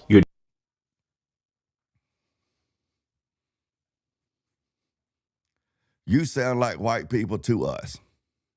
Again, how in the damn hell shit is this crying bald-headed dude able to speak definitively about how Jamaicans and Haitians and African immigrants and so forth that come to America, how is he able to speak to how those immigrants sound to other black people? Beyond how they sound to him and the relatively few black people he knows in his family and in his social circle and stuff, how the hell does he know how that sounds to other black people? He doesn't. I mean, is there some organization that's done research? Has there been studies? Has a significant number, a significant sample group of black Americans been surveyed to find out whether or not Haitians and Jamaicans who come here and tell black people to get off welfare and go to work, basically, has there been a survey to find out how that sounds to black people? Of course not. But the guy with the feminine mind over here, he will turn around and he'll say, well, that's how it sounds to black people when you say that. No idea. No, there's no way for him to know one way or the other how that sounds to other black people. You're doing the same thing they did to us. Don't do that. Again, the way that he posits himself, where his whole understanding and identity of himself is rooted and founded on what's been done to them and what is still being done to him. This guy, look at the look on his face. This guy, this whole video, it comes from a posture of him still being mistreated, still being disrespected. Respect that I am who I am. What in the damn hell shit does that mean? That's like people over on the left who talk about, like LBGT stuff, and they say, well, we have a right to exist. Just because you don't like that we exist and you're denying our existence, what does that even mean? See, that comes out of the female mindset as well. So this guy, respect that I am who I say I am. No, what the hell does that mean? It's like Cooley said on his stream last night, I'll take some blue cheese with that word salad. But, I call that woman poetry. Respect that I am who I say I am. It's another begging of the question that he's not being respected. Respect that I am who I say I am. What does that even mean? Is there some Google Translate that can tell me what that means? That I am who I say I am. Who has heard this guy claim to be something and told him, well, that's not who you are? I mean, it's just as juvenile, and it's the feminine mind that he's coming from. Just like I'm going to respect who you are. And while we're on the subject of sounding like a white person, let's just be honest. A great many of you are the privileged of where you come from. And so some of your thinking and some of the things you say sort of echo that. And you got to be careful with that. Why? I call it the celestial mother. And it comes from the feminine mindset, which is rooted in nurturing and caring for children. God over man, man over women, women over children. So that dynamic, that element of the female mind is fantastic and very valuable and useful when she's in her proper role, which is what? Raising the children. The problem is when that gets out of its cage and gets out into the public square, and she becomes, in her mind, the celestial mother for everyone. And then just like when she's at home and she's telling her sons, boys, don't play too rough. No, don't climb that high. No, don't ride your bicycle in the street. You'll get hurt. That's great at home. But when she gets out into the public square and she wants to take that same authority and she wants to impose that on the public and on strangers and on other adults, that's when it becomes very detrimental. And whatnot. And that's what this dude is doing. He doesn't know these Jamaicans and these Haitians that he has imagined in his mind that he's talking to. He doesn't know them. But he's still speaking as if he has some place or position to prescribe behavior to these black immigrants that come here that he doesn't even know, but that hurt his feelings. Right? You have to be careful that you're coming into a context where you take your privilege and you sound like some of the people that we've been fighting here. Who's this dude been fighting? He's sitting there looking like he's on the verge of tears. And in a few minutes, his voice starts choking up in a few minutes. His voice starts choking up in a few minutes. Who the hell has he been fighting? You're starting to sound like a lot of the people that we've been fighting here. But let's grant it. Let's grant that that's true, that the Haitians and Jamaicans and the people immigrating here from Nigeria and Kenya and stuff like that, that they are coming here and beginning to sound like white people. What does that really mean? When you translate that out of the woman word salad, the woman poetry, and you translate it into English, what is he probably talking about? He's talking about these African immigrants. He's talking about Caribbean islands as well, but these black immigrants that come to the U.S. and they come here and they go to work and they'll work their butts off.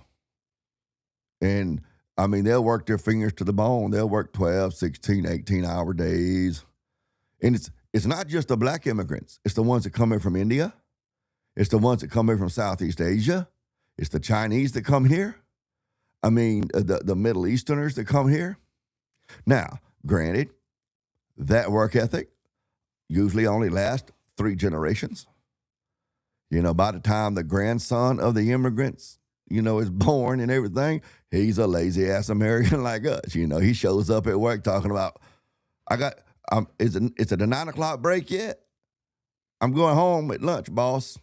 Okay, that the grandson, if not the grandson, the great-grandson will be an American and he'll just be looking for his 8 in the gate. But that immigrant, they're going to come here and work. That's right. You know, I was walked into a liquor store years ago over in Pascagoula, and some Asians on it. Walked in, there was a little Asian at the little checkout, and they had these display cases. It was shaped like an L. You know, they went, you know, along this wall to my right, and then they hung a left, and they went along the wall there in front of me, and there was a place back there for them to walk around. I was walking around looking to see what these people had. And I glanced over, and there was an Asian man asleep on a cot behind the display case. His wife's working the register, and I guess he's catching a nap so he can relieve her. You have a hard time finding native-born Americans, especially once you get to the young millennials and younger, with that kind of a drive and a work ethic. I'm going to tell you, I ain't working that hard. I'm a Gen Xer. I know a lot of you people online want to call me a boomer, but I ain't no boomer. My mama was a boomer. Well, my mama was not really a boomer. She was born a couple of years before the baby boom, but she grew up in the boomer. She was culturally a boomer. I ain't no boomer, but I'm a Gen Xer. But I'm not even gonna work like that. But it's because I'm spoiled. But you bring the immigrant over, they're gonna work their butt off. They're not gonna be talking about how, why they're not performing and making these excuses and stuff and these justifications, because in the country that they come from, the country from where they come from, if you don't work, you don't eat. And sometimes even when you do work, you still don't eat. So they're going to work their butts off. Back before Trump got elected, we got a new roof put on our house.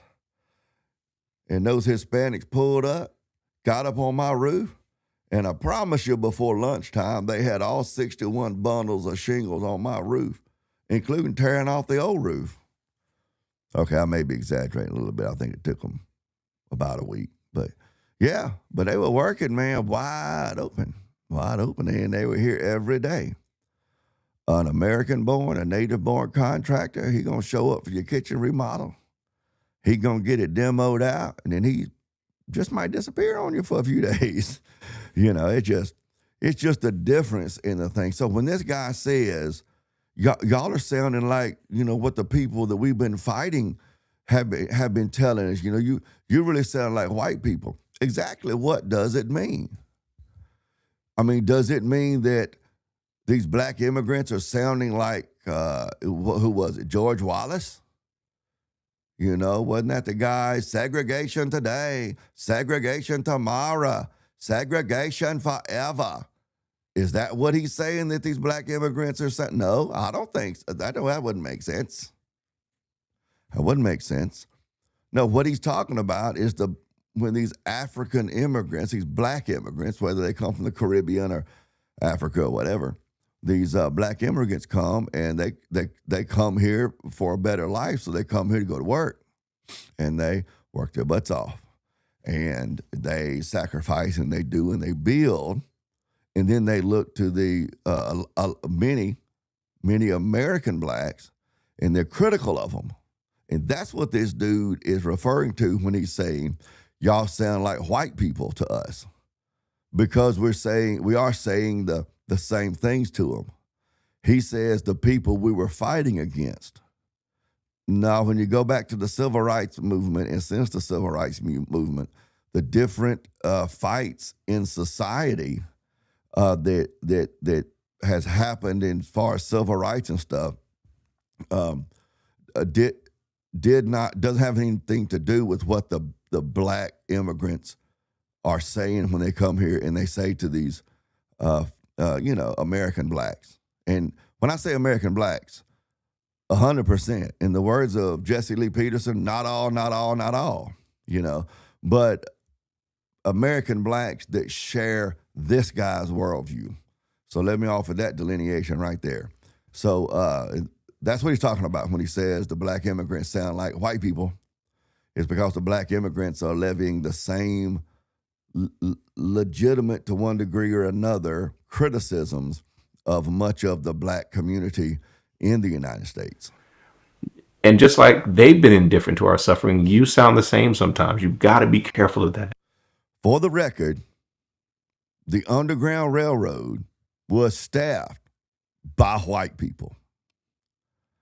A few 100,000 white people fought and died to end slavery. Was the Civil War about states' rights? Was it about the institution of slavery? Was it about something halfway in the middle? Another video for another day. The fact remains, when the Civil War ended, so did chattel slavery. So the people who died in the Civil War were almost exclusively white people. Even since the Civil War, there were many white people, Northerners and Southerners, by the way, who worked and fought and lobbied and unfortunately sometimes died in the interest of continuing to give black people, equal treatment under the law. I don't know why black people who have, and white people too, the white liberals and the black people like this, I don't know what his political persuasion he would claim, but I don't know why they just choose to overlook all of that. I mean, I think it was something like 300,000 or so Union white people gave their life in a war, part of which, at least to one degree or another, was fought to end slavery. But they'll say crazy stuff like what this guy right here said. Be careful that you're coming indifferent to our struggle. into a context where you take your privilege and you sound like some of the people that we've been fighting here. And just like they've been indifferent to our suffering, you sound the same sometimes. You've got to be careful of that. Again, the feminine mind expects to be entitled to empathy from others. It goes back to, oh, don't make the little girl cry. You hurt her feelings. Don't push her down. Don't run too fast. You'll hurt her feelings if she can't keep up. So the little girl's mind, even when the little girl's mind exists in a male body, feels entitled to a certain level of empathy and understanding, and safety, and being made safe and protected and comforted from the time they're little bitty things. I'm going to sound like I'm being patronizing. I'm really not. But it's not really their fault. In the original formation of that mindset, it's not really their fault, because the little girl shows up and that's how the adults around her treat her. The little boy, oh no, y'all need to get outside. Y'all got work to do. Y'all got things to do. Little boy falls off the bicycle, skins his knee. Ain't nobody going, oh, poor baby. Maybe his mama. His mama might kiss his bobos. But little boys, they don't forge. We don't forge our self-concept in our mind surrounded by people making sure that we're nice and safe and we don't get dirty and no one hurts our feelings. We don't. That's the masculine mind. But that female mind, like this dude over here is coming up with, he feels entitled to empathy from strangers based on the fact that whoever in the hell we is, has struggled. Because God knows the Irish hadn't struggled. No, nope. God knows the Irish hadn't struggled at all. But that's that female mind. You have to give me empathy and understanding and comfort me because I've had struggles. Because I want you to imagine the Obama's kids. They are very privileged girls. They're wonderful people, I'm sure. But they're very privileged. They've got access to things. They got education. And if they say, you know what? I think it's not really working out like I want here. Let me go somewhere else. And imagine if tens and hundreds of thousands of people just like that showed up in your country and said, hey, we're here. I know that the native population has been struggling, but we're here now. And we want the nicest jobs and we want to compete. I don't think everybody in your country would really love that. Again, the feminine mind is governed. Okay. I have a diesel pickup truck. I have a gasoline-powered sport utility vehicle. It's a 2000 model Ford Excursion, the king of the SUVs, the largest SUV ever known to man. Let me say, it's my baby. My Excursion is the first vehicle I ever owned in my whole life that I feel like I'm going to go ahead and admit it, had a little bit of a emotional attachment to. Okay, I got to my feminine a little bit. And yeah, my Excursion. She's a pretty thing. But anyway, one's gas and one's diesel. They're both vehicles. They both have internal combustion engines. But there are things that are different, even though they're both internal combustion engines. There are things that are different. And if you're going to successfully own and drive and operate and maintain the two different engines, then you need to know those certain intricacies, those idiosyncrasies, and the little differences between a diesel and a gas motor. It's the same thing when you're dealing with the feminine and the masculine mindset. And yes, there are some women who have a masculine mindset and they do better with things like logic, and they do better with shutting down their emotions so that they can accomplish a task and do what needs to be done and such. Those women do exist. So please don't start calling me a misogynist and that kind of stuff. I'm just a realist and everything. So when this guy right here, his whole argument here of why the African immigrants need to treat the Black Americans with more understanding or in a way that makes them feel more or less, makes them feel less discounted or patronized or whatever. It's all rooted in how it makes him. Now, he says us, he says we, but like I've already established, he can't speak for what other Black people monolithically feel or think or understand or want. He can't. So when he says we, he really means me.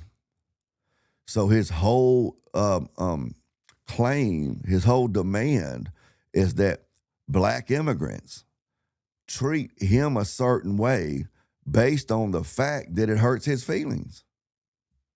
So again, we're right back to don't hurt her feelings. Don't make fun of her. Don't make her feel bad. Don't run too fast so she can't keep up. Don't climb so high so she can't play with you. Don't spin the merry-go-round too fast because she can't hold on like the boys can. That's the mindset that this dude is coming from, and it's drenched in it. Right? I don't think they would be in love with that. And please understand that there is a resentment because this native population came from the cotton fields and largely is still fighting to advance. And so people who It amazes me when I hear people say that, whether they're Black people or whether they're crackers like me. It amazes me when I hear them say, when they refer to Black people who are descended from slaves, when they make reference to coming from the cotton fields. Yes, many Black Americans descend from ancestors who picked cotton in the cotton fields. They did. But you know what? The same people who say the stuff like he just said, as if Black people are descended as a monolith from cotton pickers, they'll also turn around and say that the White House was built by slave labor, which it was. There's no doubt about that. They got historical documentation on that. So the White House ain't made out of cotton. So how did slaves build the White House if this dude is speaking monolithically of Black Americans being descended from people who came out of the cotton fields? See what I'm saying? See, there's a problem there. You keep using that word. I do not think it means what you think it means. The reality is that, yes, there were people out there picking cotton. There were also slaves building carriages. There were also slaves that were farriers, so they were shoeing horses. There were slaves that were blacksmiths. There were slaves that were carpenters.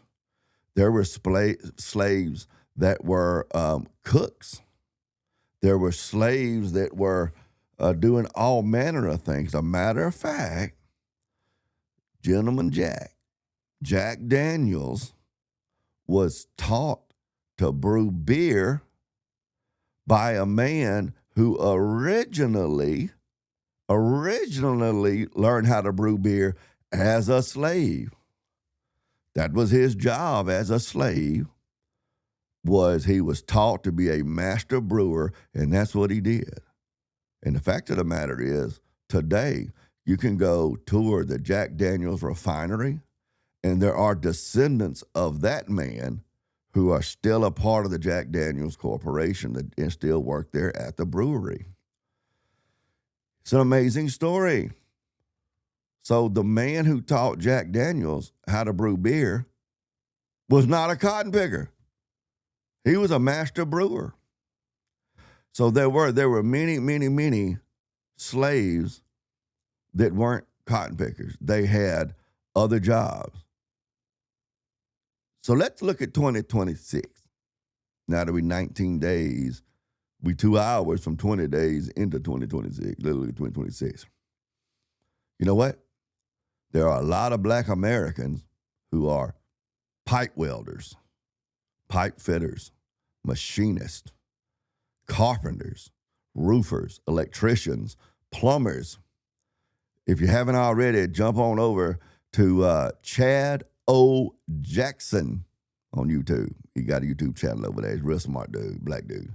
And he actually is a master plumber, has his own plumbing contracting company, very successful too. He's only in his 30s, very successful too. His channel is not about plumbing though. His channel is about Black civil rights issues, but it's from the conservative. If you're familiar very much with history, it's the Booker T. Washington School of, politics. But he has a couple of documentaries he did. One of them was Uncle Tom 1, Uncle Tom 2. That's 2 of them, actually. And then there's the MLK story. He has a lot to say about Dr. Martin Luther King that he's offended a lot of people.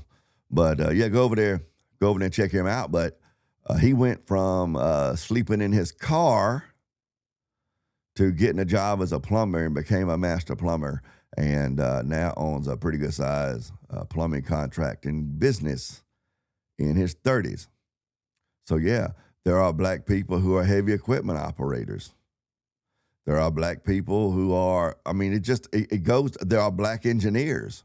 There are Black lawyers. There are successful Black, business people. The list goes, there are Black professors. It goes on and on and on and on and on. This same vocational strata existed on a much smaller, limited level back during the days of slavery. There were slaves picking cotton in the cotton field. Guess what else, though? 2026. January 19 days into 2026. About 2 hours from 20 days into 2026. Guess what? We got Black people working at Popeyes. We got Black people loading groceries in your car at Walmart. We got Black people on the road crews laying asphalt. Man, homelessness would just about be better, I think, especially where I live at, than laying asphalt. But they're working out there laying asphalt. They got Black people going around picking up scrap metal to sell at the scale to recycle. They got Black people working at the cash registers in the grocery stores. They got Black people working at Dunkin' Donuts. They got Black people doing all sorts of low-paying, unskilled labor work in 2026. 19 days into 2026. Exactly, it's 10 o'clock. Exactly 2 hours from 20 days into 2026. We still have the modern equivalent of the cotton picker, you see. And we also have the modern equipment of the slave that was building the wagons and shoeing the horses and building the houses and so on and so forth. They had skilled labor, Black people as slaves, just like we have skilled labor, Black people in 2026. 19 days in. An hour and 59 minutes from 20 days in. Today, they had skilled slaves, just like we have skilled labor today. They had unskilled labor picking cotton, just like we have unskilled labor today. So this crazy idea that this fool right here has or something that Black people are descended in mass, monolithically, from cotton pickers. It can't be, that can't be true. And the claim that slaves built the White House, which we know is true, the claim that slaves built the White House also be true. They can't both be true at the same time. Or indifferent to us and say, no, we just need a black face. We'll pick you, Obama girl, because you're ready to go today. Understand why that might breed resentment. Understand the sentiment of what's happening here. That's a real thing for some people. Imagine it in the reverse. So understand the pain. I just got to point out, it's just dripping in that tugging on heartstrings, and it's not dripping on logic, data. It's dripping on Mr. and Mrs. Black Immigrant to America. You're hurting my feelings. He says we and us, but he means him. You're hurting my feelings. You're really hurting my feelings. You need to think about it and behave better and stop hurting my feelings. Understand that, yes, we've always had black middle class people from the beginning, but the masses are still struggling, just like in your home country, right? Because let's be honest, the poorest of the poor did not come to the U.S. They're still in the slums. And if the Obama girl showed up and said, hey, why are these people in the slums? What's wrong with them? I'm black and I made it. You probably wouldn't like that. Let's reflect that to the American situation now. Because he said, if the Obama girls went over there to Nigeria or something and said, hey, I'm black and I made it, and, to people still living in the slums in Nigeria. Black people in America are the absolute richest, most affluent black people, African descended people on the planet, on the planet. That's why black immigrants are coming here. If blacks in Africa were wealthier and more affluent, then they wouldn't be coming here. If Haitians and Jamaicans, Dominicans, if they were more affluent than black Americans, then they wouldn't be coming here, folks. Come on, man. Ray Charles can see what's going on here.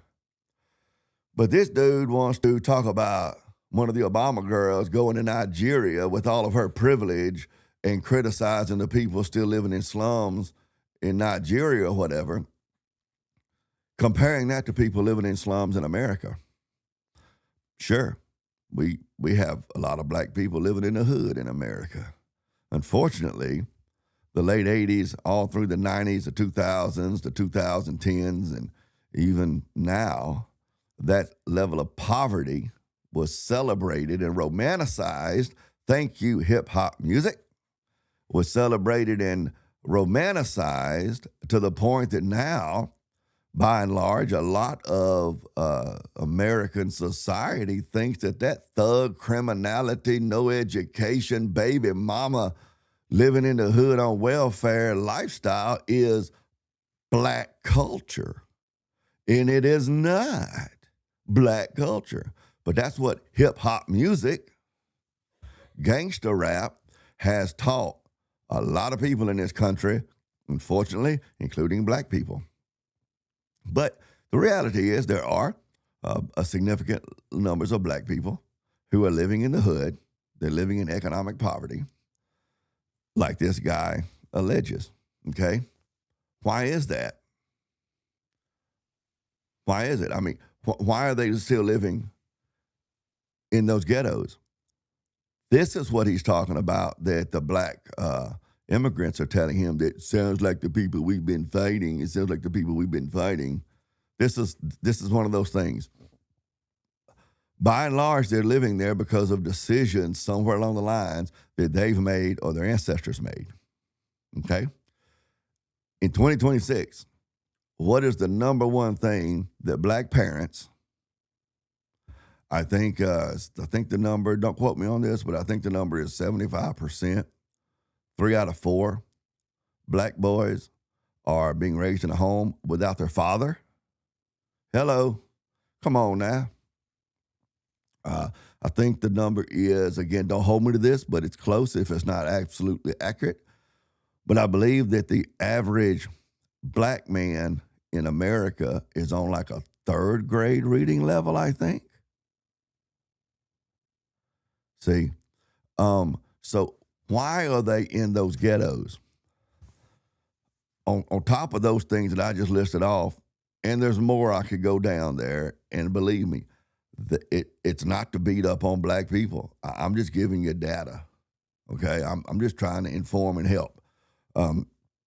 But those black parents in the ghetto, in the hood, at least the black mother, but if it's an intact home or even if it's not a married home, but the black father's involved, by and large, in that socioeconomic demographic, the number one thing that those little black boys and those little black girls are encouraged to do for a living as they get older is athletics and hip hop music.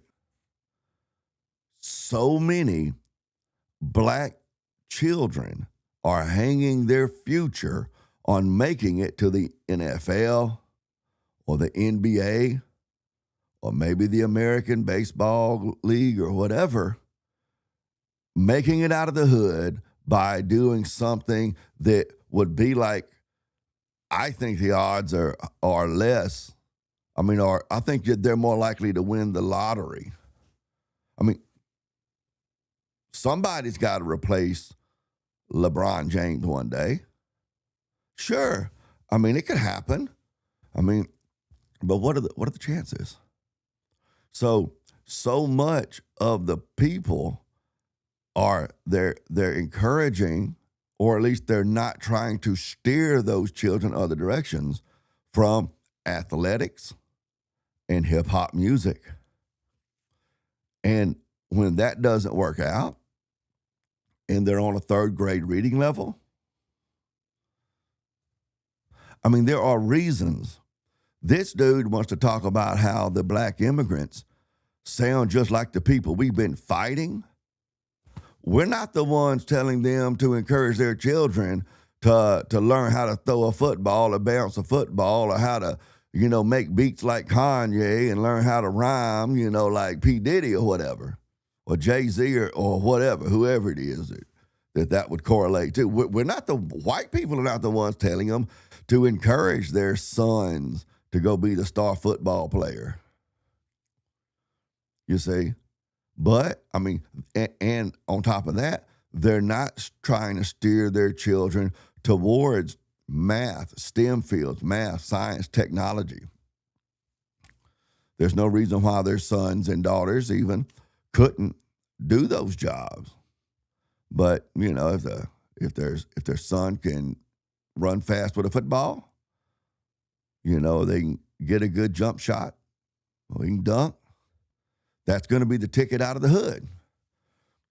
Don't do like Ben Carson, Thomas Sowell, these people who got educations that were a lot more secure and had a lot more chance of actually making them money. Nope. Athletics and hip-hop music. We don't like that either because there's a lot that you're missing. Understand that you are eating the fruit that was produced by us, right? That 1965 immigration thing, yeah, that was us. He actually said that. He actually said that black immigrants can come to this country and prosper because other black people in this country paved the way for them to do that. There's no logical way for him to defend that. That's why you were able to come here. And when you got here, black people were immigrating to this country before the Civil Rights Act was passed. New England during the Civil War had a huge, relatively speaking, huge, what do you call huge, right? But had a huge community of free blacks before, during, and after the Civil War. Blacks who had never been in slavery. So, and there were blacks, as I said, that immigrated over long before the Civil Rights Act, 1965. So The Jamaicans, the Haitians, the Dominicans, the immigrants from the continent of Africa that come over are 100% not able to come here because of something that black people did back in 1965 with the Civil Rights Movement. The Civil Rights Act of 1965, by the way, was not something that came about because of the black people. I mean, who wrote the legislation, debated it out, signed it into law. But that's another video for another day. Your degree counted. You were able to get that job. That was us. That came because of our strange fruit. Now, if you don't know what that reference is, strange fruit, you're part of the problem. See that poetry, that almost tearful poetry, his allusion to strange fruit. If you don't know, he's talking about a song from Billie Holiday. It's a song that she wrote about lynching, basically. But I don't know. It's the emotion. Masculine minds do not persuade people with emotion. We don't do that. We come at it with logic and evidence and a reason. Why? Because it falls to men to make sure that it works. Because the men, you go to a primal level, we're responsible to make sure that we have food for our families. And once we fed our families, our communities. So we can't go cry a deer to die so we can drag them home. We can't go get choked up, or we can't go guilt trip the rabbits and the squirrels and the elk and the bison. If you go back far enough, we can't go guilt trip them into just committing self-deletion so we can drag them home and feed our family. We had to come up with a definitive plan to knock something in the head or stab it, shoot it with an arrow, a firearm, catch it in a trap, something.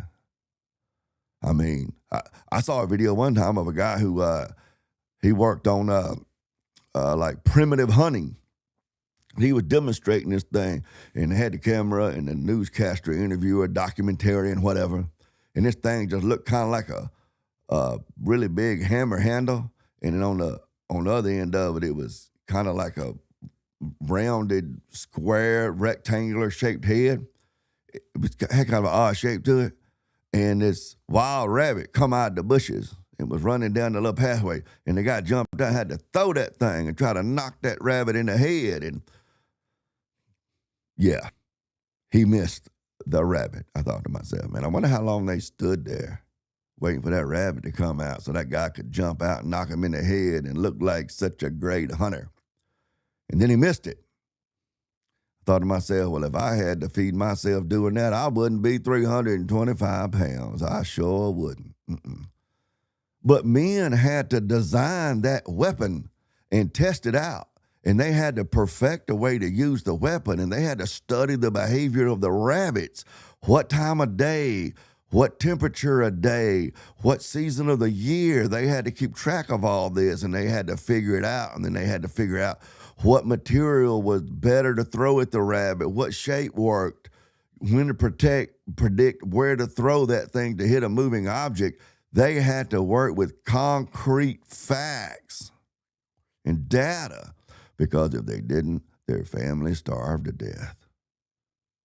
They couldn't go out there. I'm sure when that dude missed that rabbit with that club he threw at him, and that rabbit just hopped on off laughing and threw him the middle finger over his shoulder or whatever, I'm sure that hurt that hunter's feelings.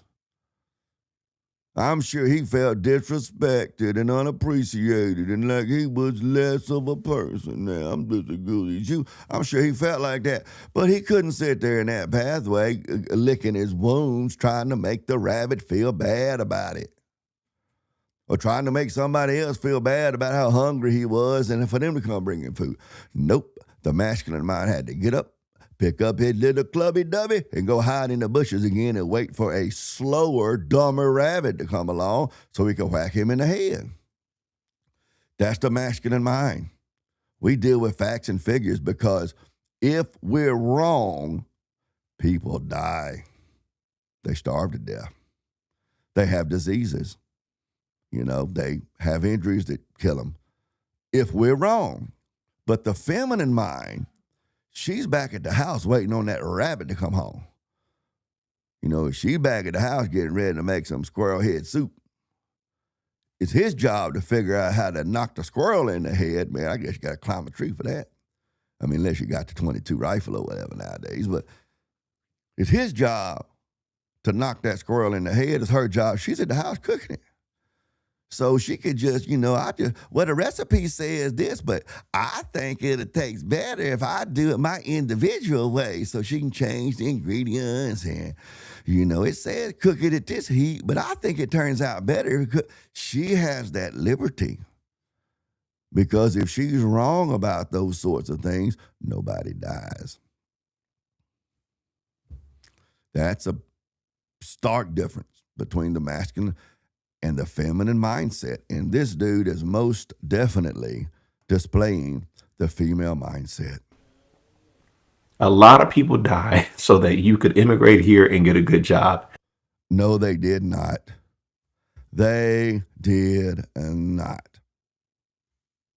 It's just a lie. I'm sure that dude here firmly sincerely believes that that's true. But the idea that his firm and sincere belief means something is true is something also that comes from the feminine mind. A lot of people died so that you could come here. Who? Who is it?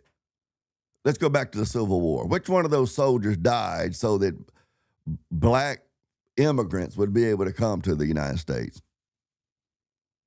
The Civil Rights Movement. Which of those people in the Civil Rights Movement? I mean, were they marching across the bridge in Selma? The Edmund Pettus Bridge, I believe his name is, in Selma, thinking about the Nigerians in 2026. 19 days into it. 2 hours and I guess, what would that be, 42 minutes from 20 days into it. That when that day came along, they're marching across the Edmund Pettus Bridge in Selma, staring down police dogs and stuff. And they were thinking, I'm going to let that German shepherd, that German police dog run up here and bite me because one day somebody from Nigeria is going to want to immigrate to the United States. It ain't happened, Captain. That didn't happen. But the feminine mind here, if he can craft the words and the poetry and the prose and the emotions and everything just right, then it'll be true. And good for you. But don't be indifferent to us and our suffering like the other people we've been fighting. Why? Other than it hurts his feelings. Why be indifferent? Again, that is so much of the feminine mindset that he's owed something. He's not entitled to empathy. Not entitled to empathy. He's not entitled to suck the next breath of air that he sucks in. That reality comes from the masculine perspective. Oh, but don't be indifferent to us. Why? Is the indifference of the black immigrant to this country, is that somehow or another keeping him down if he's down? I don't know what his socioeconomic level is, but figuratively speaking, is that keeping him down? If not the first black immigrant to the United States of America changes, if they're all indifferent to him and what he believes is the struggle of us, black Americans, if they continue to be indifferent to it, if they couldn't give a good damn hell shit about it, how is that keeping him from succeeding? How is that keeping him from building wealth? How is that keeping him from moving up in the world? It's not. But when the black immigrant shows up and shows, I'm a black man in America and the system's not holding me down, so explain to me how, if it's about my race, explain to me how I've been able to excel through hard work and healthy decisions and you haven't if it is race. That's what he was talking about earlier in his video about how they sound like white people. When they show up, well, it hurts his feelings. He can't logically show evidence or an argument for how it's not true, but it hurts his feelings. It hurts his feelings. Sound like them. Don't be like them. Try not to do that. That right there is just unadulterated, full-on, baked-in tone policing, which is from the feminine mind. Try not to talk like them. Try not to think like them. Try not to be like them. You know, is it possible, ma'am? I know he's a male, but is it possible, ma'am, that your self-perspective of being some intersectionalist, where you're not just an American, you're not an American man, but your perception of us and them, how possible is it that that is what is keeping you and your us where you are in life? So yes, there are a lot of mentally ill people on the internet screaming, but understand some of that, underneath the surface, there are some real things that are happening there that you need to be in touch with. Did you hear that choking up of the voice? It's like he is really having his feelings hurt. Let me see if I can roll this thing back a little bit. We'll hear him choke up a little bit again. Like them. Don't be like them. Try not to do that. Hear how his voice is quivering. It's really hurting my feelings when you're being like them. Because, I want to be your friend. Don't be like them. They won't be my friend either. And I want to be your friend. It hurts my feelings. So yes, there are a lot of mentally ill people on the internet screaming, but understand some of that, underneath the surface, there are some real things that are happening there that you need to be in touch with. You hear that? You couldn't hardly say it. And ideally, not only do you respect and reverence the fact that our blood has paved your path. No, it hasn't. No, it hasn't. I don't even know exactly what he means by our blood has paved your path. But if he's talking about in the civil rights movement, even if I granted for him that the bloodshed and the struggle of the civil rights movement paved the way for Nigerians, Jamaicans, Haitians, Dominicans, Kenyans to immigrate here, even if I granted that to be the truth, guess what? There were white people on the Edmund Pettus Bridge. I mean, there were white people, a lot of them. As a matter of fact, and I'm not going to get into it. You can go over there to Chad O. Jackson's page and you can watch all of his content. This is what he specializes in. But Dr. King's number one advisor, number one political strategist, basically like Elvis Presley had, what was his name? Colonel, what's his name? The Colonel, it was his manager, made him a star and had like a death grip around his neck for his whole career and everything. The Colonel did for Elvis Presley.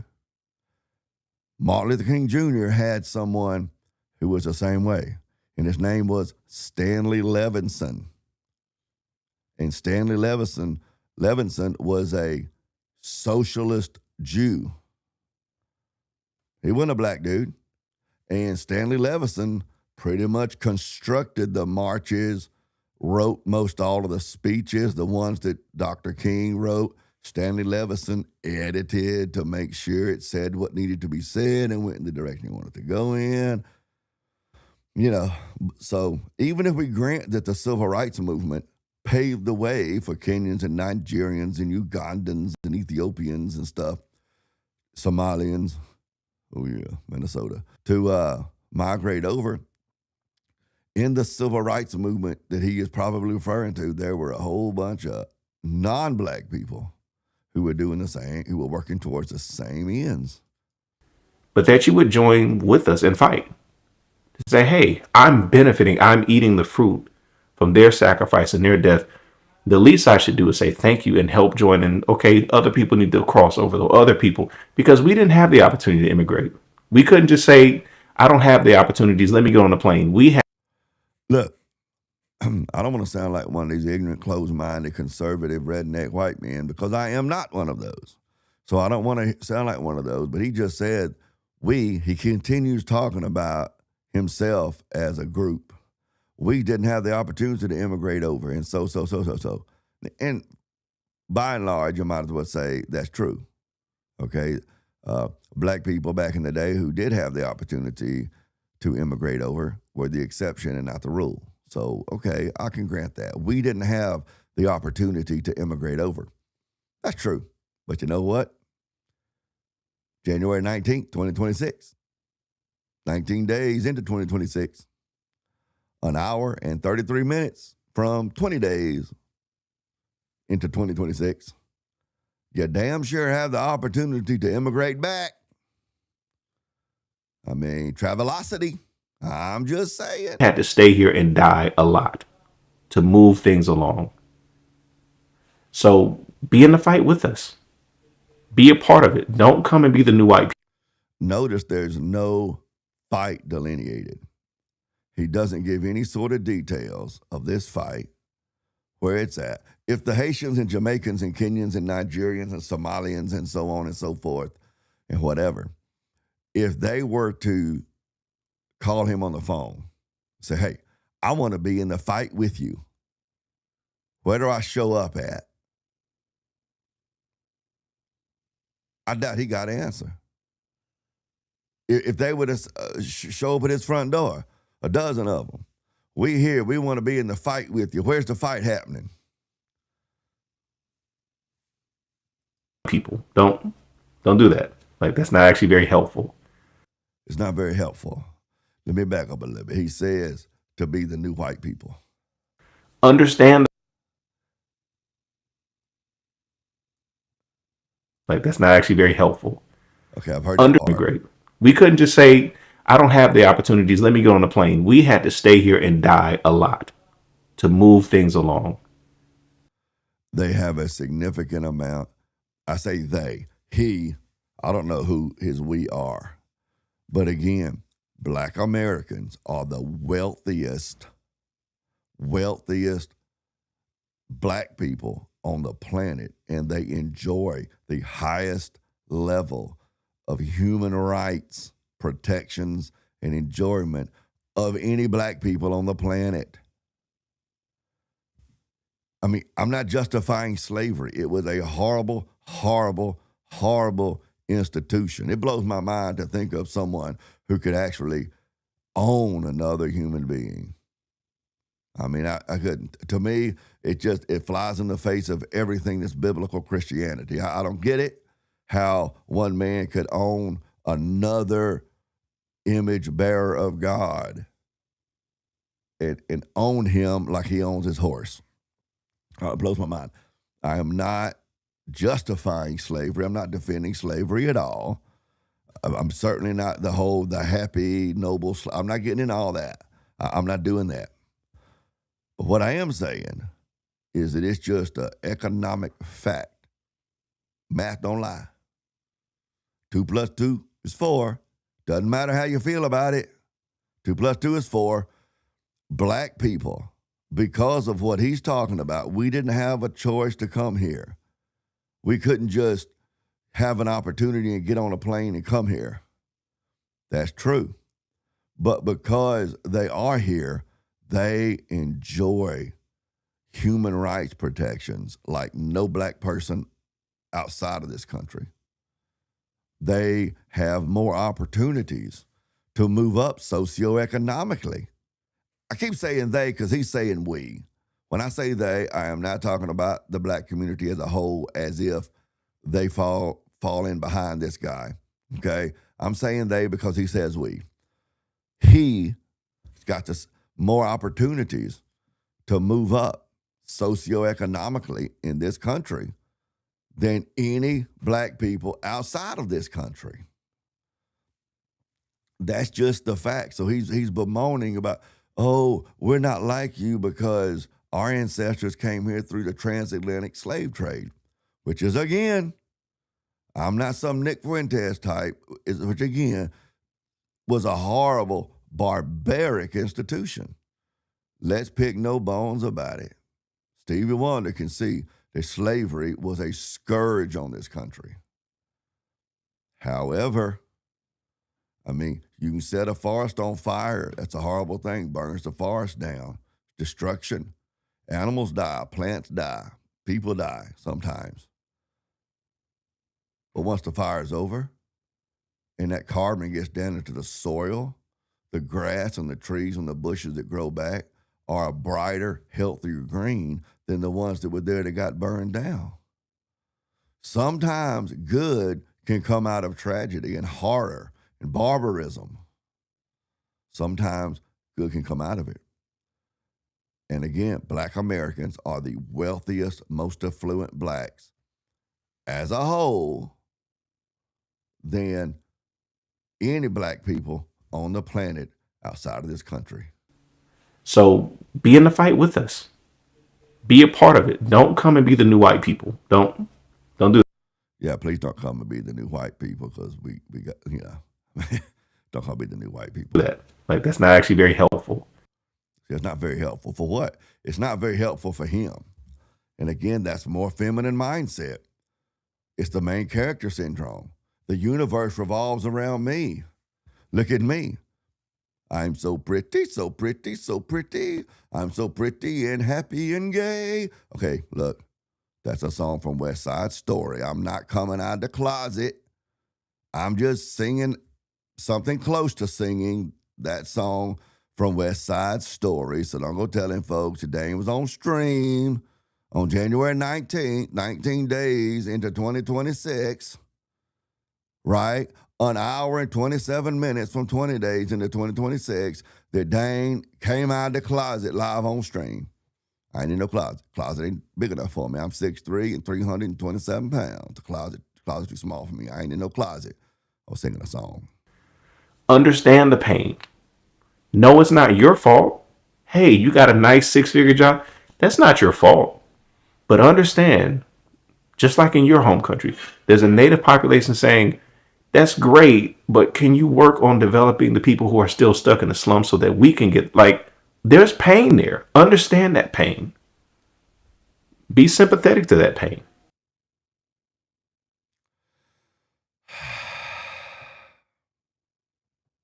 Hang on just 1 second. Hey, woman. I'm out of water. I got to get me some more water so I can get in on this. Hey, I know you ain't doing nothing important. Come here. I got to talk to her mean like that. Not because, I don't really have to, but she enjoys it. I don't see her coming. I don't hear her coming. She'll be here in a minute. At any rate, okay, well, she just texted me. So it's going to be a few minutes. Just like in your home country, there's a native population saying, that's great, but can you work on developing the people who are still stuck in the slums so that we can get, there's pain there. Understand that pain.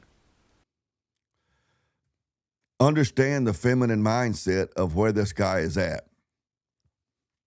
Remember the old cartoons years ago, and there'd be the guy dressed in the detective kind of, the black suit with the little pointy hat, and he was the bad guy, and he kidnapped a woman, and he'd run over and he'd tie her down to the railroad tracks. I never understood that, why you would kidnap a woman and then tie her down to a railroad track. It never made any sense, but it was a cartoon. I was a kid. And they tie him down to the railroad track, and the woman's laying there going, help, help, help. Remember Olive Oil, Popeye? Oh, Popeye, Popeye. The woman portrayed in literature, because it exists most of the time in the culture, the woman portrayed as being in distress and in need of the man to come along and rescue her. Rapunzel, Rapunzel, let down your hair. Sleeping Beauty, Snow White. The story goes on and on and on and on and on. But that's because the little girl, remember, don't push your boys, don't run so fast, don't climb so high. Oh, look at the little girl, she's so sweet. as she's self-actualizing, she's looking for someone to protect her, to help her, to feed her, to take from the days of being a little girl. And it maps on to this dude's self-perception. And how, from my perspective, it is horribly, horribly, horribly unfortunate that he perceives black people as a race. This is his perception, not mine. He perceives black people as a race, as being that damsel in distress. His words here, judging by his words, I have not had a conversation with him. I am not a fortune teller, a mind reader, a soothsayer. I can't divine what he really thinks or really believes if I haven't actually had a deep conversation with him. So I'm basing this completely 100% on the limited information I have in this video. Okay? In this video, he is positing and posturing black people as a race in the character of the damsel in distress who is in need of a stronger, bigger, more powerful entity. In literature, it would be Prince Charming and whoever that dude is that woke up Sleeping Beauty and so on and so forth. But some stronger, more powerful entity to come along and rescue them from the evil stepmother and the stepsisters and stuff. That's how he sees himself, according to the stuff he said in this video, is that the black people in the ghetto, they need the Jamaicans, the Haitians, the Kenyans, the Nigerians, the Somalians, the Ethiopians, the African, the other black immigrants to come in and help rescue them from the hood. I mean, that's how it's unfortunate that that's how he sees it, that he seems to see himself. Again, I don't have a crystal ball, but based on this video, he seems to see himself as a damsel in distress, and he seems to see the black race, of which he's a part of. I'm not genetically, look at me. But the black race that he's a part of, for some reason, he sees that as the weaker vessel. That's a problem. Maybe it's because I'm Irish. I mean, Scotch-Irish even, man. You took the hard-headedness of the Scots and you mixed it with the batshit crazy determination and propensity to violence of the Irish. You created the Scotch-Irish. Good God. You want to know some stuff? You can learn a lot of stuff about the Scotch-Irish ethos by going to listening to some of Bo Cephas's music. If you're not a country music fan, you can look him up under Hank Williams Jr. And go listen to some David Allan Coe. Be careful, because some of David Allan Coe's music gets a little out there. Go listen to some of that. You can kind of get an idea of what the Scotch-Irish, what our ethos was. When the Irish immigrated over in the 1800s and into the 1900s during the Great Immigration, it came through, like Ellis Island and stuff. When I say the Irish, I'm basically meaning the Catholic Irish. When the Scotch-Irish came over during the colonial days, they were Presbyterians and other derivations of Protestants. Calvinists for the most part, Presbyterians. And that's the big difference. Matter of fact, side note, I try not to get down a digressed rabbit hole here, but when the Scotch-Irish first came over, they actually referred to themselves as Irish, even though they knew they were Ulster Scots. Ulster is a county in North Ireland. Low country, lowland Scots migrated to Ulster, so they were Ulster Scots, okay? But when they came to, when they were going to America, right? Coming to America, when they were coming to America, they actually referred to themselves, for the most part, as Irish. But then when the Catholic Irish began migrating over, in a word because they didn't want to be mixed up or confused for being Catholic. Then they, instead of just saying we're Ulster Scots, they tacked on the Scotch, not Scott, Scotch, Scotch Irish. They tacked on Scotch, but that word Scotch in front of Irish for the Scotch Irish is basically, if you unpacked it, it's actually saying we ain't Catholic. Okay. So at any rate, when the Catholic Irish came over, they were rejected. They were like, Irish need not apply for this apartment or this job or that sort of stuff. They weren't even like culturally, and legally considered white. That's all part of why I'm not even completely sure. I don't think that there's a white race that actually exists because there's just so many different little white races, the Irish, the Scots, the English, the French, the Germans, the Norwegians, very different cultures. Well, I'm glad you could finally make it, babe. I'm thirsty. I done run out of water. What? Oh, I understand. I got you, girl. I'll let you off on it this time, but let's just try to be a little bit snappier, all right? Yeah, she ain't. She's not studying that. But anyway, so when the Irish came over, they were mistreated. They were dirt poor. But they didn't perceive themselves, because again, we're Irish. They didn't perceive themselves as the damsel in distress or the weaker vessel. What they did was they didn't start sending their kids off to be athletes or musicians, although there were Irish athletes, especially boxers and baseball players, but they didn't ship them off to be or encourage them or direct them into athletics. They didn't direct them into something where the odds were decidedly against success. No, they couldn't get in, for the most part, to existing universities, so they founded their own universities. That would be the Fighting Irish, Notre Dame, those type universities. They got educated. They went into engineering and law and business and medicine and stuff, and they basically took over Massachusetts. The historical Irish ethos of Boston, I can't say that, I know I'm an Alabama redneck, but the whole idea of the Fighting Irish was because when the Irish landed here and ended up in the ghettos and the slums, and job postings said Irish need not apply, and apartment rent ads would say Irish need not apply.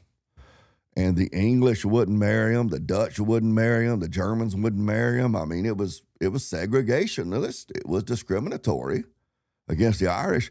They didn't accept their position of weakness that was imposed on them by the other more refined white races. They gave them the finger. And instead, they got to work within their community, building themselves up. I'm not a huge fan of modern hip-hop music, but Killer Mike has a lot of good points when he tries to tell black people, kill your plantation owner. Stop trying to figure out how to get better benefits from your plantation owner. Kill your master. Kill him. Have your own plantation. Build your own businesses. Have your own lawyers. Take over the city councils, take over the state legislatures, and this sort of stuff. That's what the Irish did in Massachusetts, you see.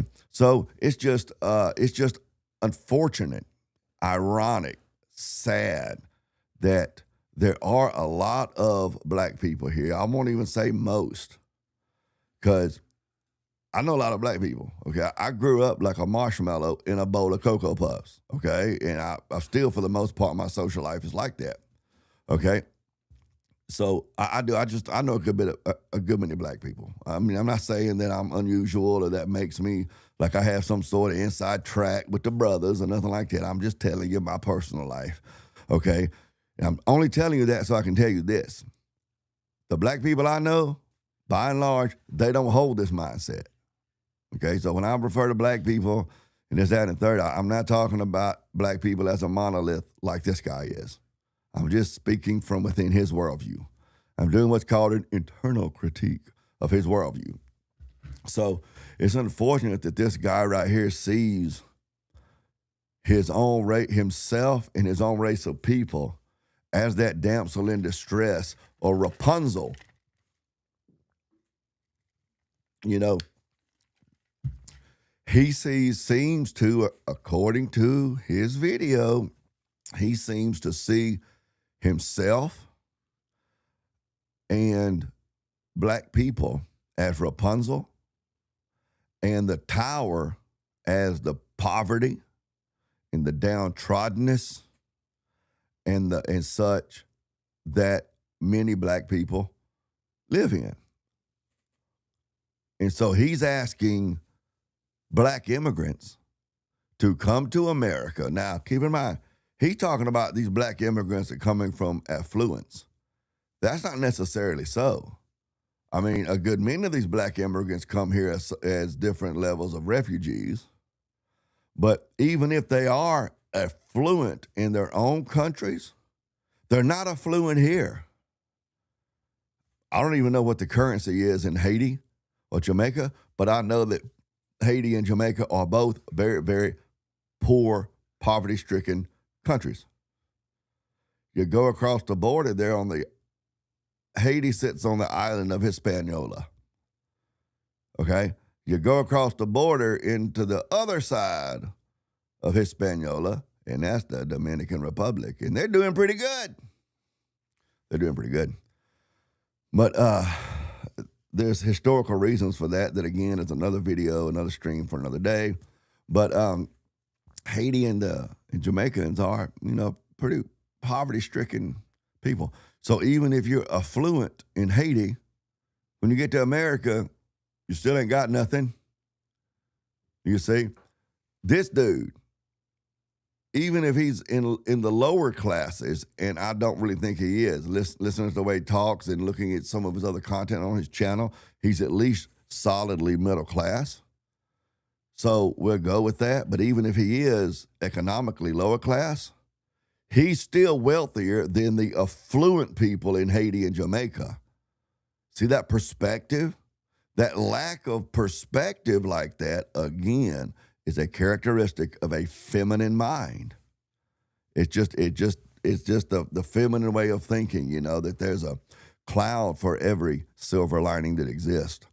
So it's just unfortunate that he sees himself and black people as a whole as being the damsel in distress, and he's asking in this video for the black Africans to come to the tower and call out, Rapunzel, Rapunzel, Deontay, let down your hair.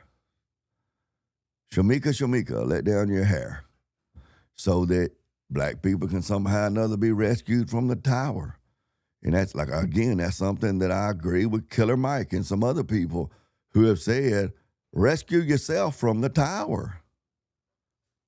Rescue yourself. Frederick Douglass, in a speech that he gave, unfortunately, it was like a bunch of suffragettes, feminists, but we'll forgive him for that. We'll forgive him for that. The man lived through slavery, okay? We will forgive him. We'll forgive him for collaborating with the feminists. We will forgive him for that. But in a speech that he gave, he addressed a question that a lot of people were asking during slavery and shortly after, and that is, well, what are we going to do with all these black people now? What are we going to do with them? And in that speech, he said, and I'm sure I'm going to misquote this, but I'm going to go with it. He said, you ask, what now shall we do with the black man? But I say to you, have nothing to do with the black man, for it is your doings that has proven to be our undoings. Man, there's a lot of wisdom packed into that. What Frederick Douglass was saying long before the Catholic Irish migrated, I don't know, I think the Catholic Irish started coming over here in 1840. So I guess it was kind of at the same time in a way, at the beginnings of it. But what he was saying, what he was calling for black people to do and for white people to get out of the way so that black people could do it. And when I say get out of the way, I'm not talking about Jim Crow laws and that sort of stuff. I'm talking about what we have today with the white liberals. That's what Frederick Douglass was talking about. He was talking to people that are the same mindset and mentality as the white liberal today.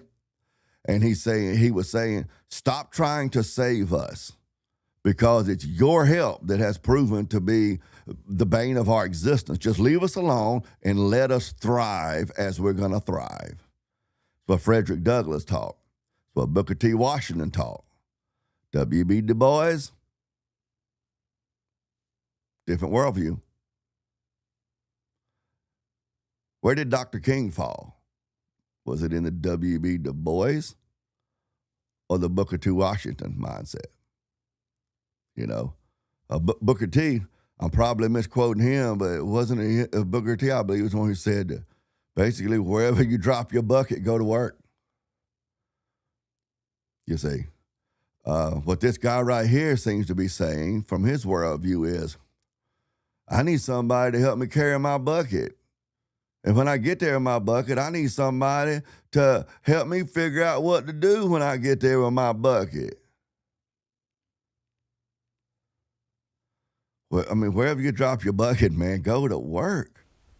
Be sympathetic to that pain. I can't get with the FBA thing. So you're trying to be funny, Fatty. You're trying to be funny. Shanika wears a weave. Now, they don't wear a weave, man. Shoot. I mean, okay, maybe they do. Yeah, okay. Okay, Shanika got a weave. That needs to go. But I am an American descendant of chattel slavery. My mom's family were enslaved in Upson County, Georgia. My dad's family were enslaved in West Virginia. This is my country. This is where I come from. And yet, I want to build from that. And so I appreciate that people are understanding that we are a group and we are distinct. And I need you to respect that too. And so, no, it may not. If I could address to his continual repetitive claim that black Americans like himself are distinct. Morgan Freeman has I believe it's his great-great-grandfather. His last name was Carr. As I tell this story, I will remember his first name. I want to say Ernest Edmund, something like that. His last name was Carr, C-A-R-R, double R on the end. His great-great-great-grandmother's name was Cece, like BB and Cece Winans. Cece Carr, C-A-R-R. Mr. Carr, you notice how Morgan Freeman's got freckles? You see a black person with freckles, it's almost 100% of the time he got some cracker in him. He does. Cracker. See my hat? Let me show you right here on my hat. See how my hat says crack, C-R-A-I-C? The Irish and the Scots, crack means you having a lot of fun, making a lot of noise, you're cutting up, you're enjoying your life. So this right here, wearing my hat, yeah, so you can call me a crackhead, right? No, but anyway, those freckles, Mr. Carr was a Scotch-Irishman. Miss Cece was enslaved. The only difference, for the most part, between Mr. Carr and I believe her owner's last name was Johnson, I think. So I'm going to say go with that. Cece Johnson's life was that Mr. Carr had more freedom of travel. You know, he didn't have to have papers to be able to leave the plantation and go to work there. But he was basically working alongside Cece. Or, basically what I'm saying is doing the same, basic menial work. And they had a relationship. And I understand that there was a lot of essay going on between slave owners and their slaves. But you best believe, with the Scotch-Irish especially, that there was also a lot of romantic relationships going on. I was told years ago that the South had always been integrated.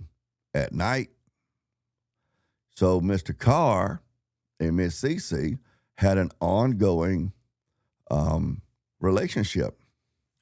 And how do we know that it wasn't oppressive and it wasn't unconsensual? When slavery ended, Cece left the plantation with Mr. Carr, and they went and made a life together. And they had a bunch of kids together. They had 4 sons together.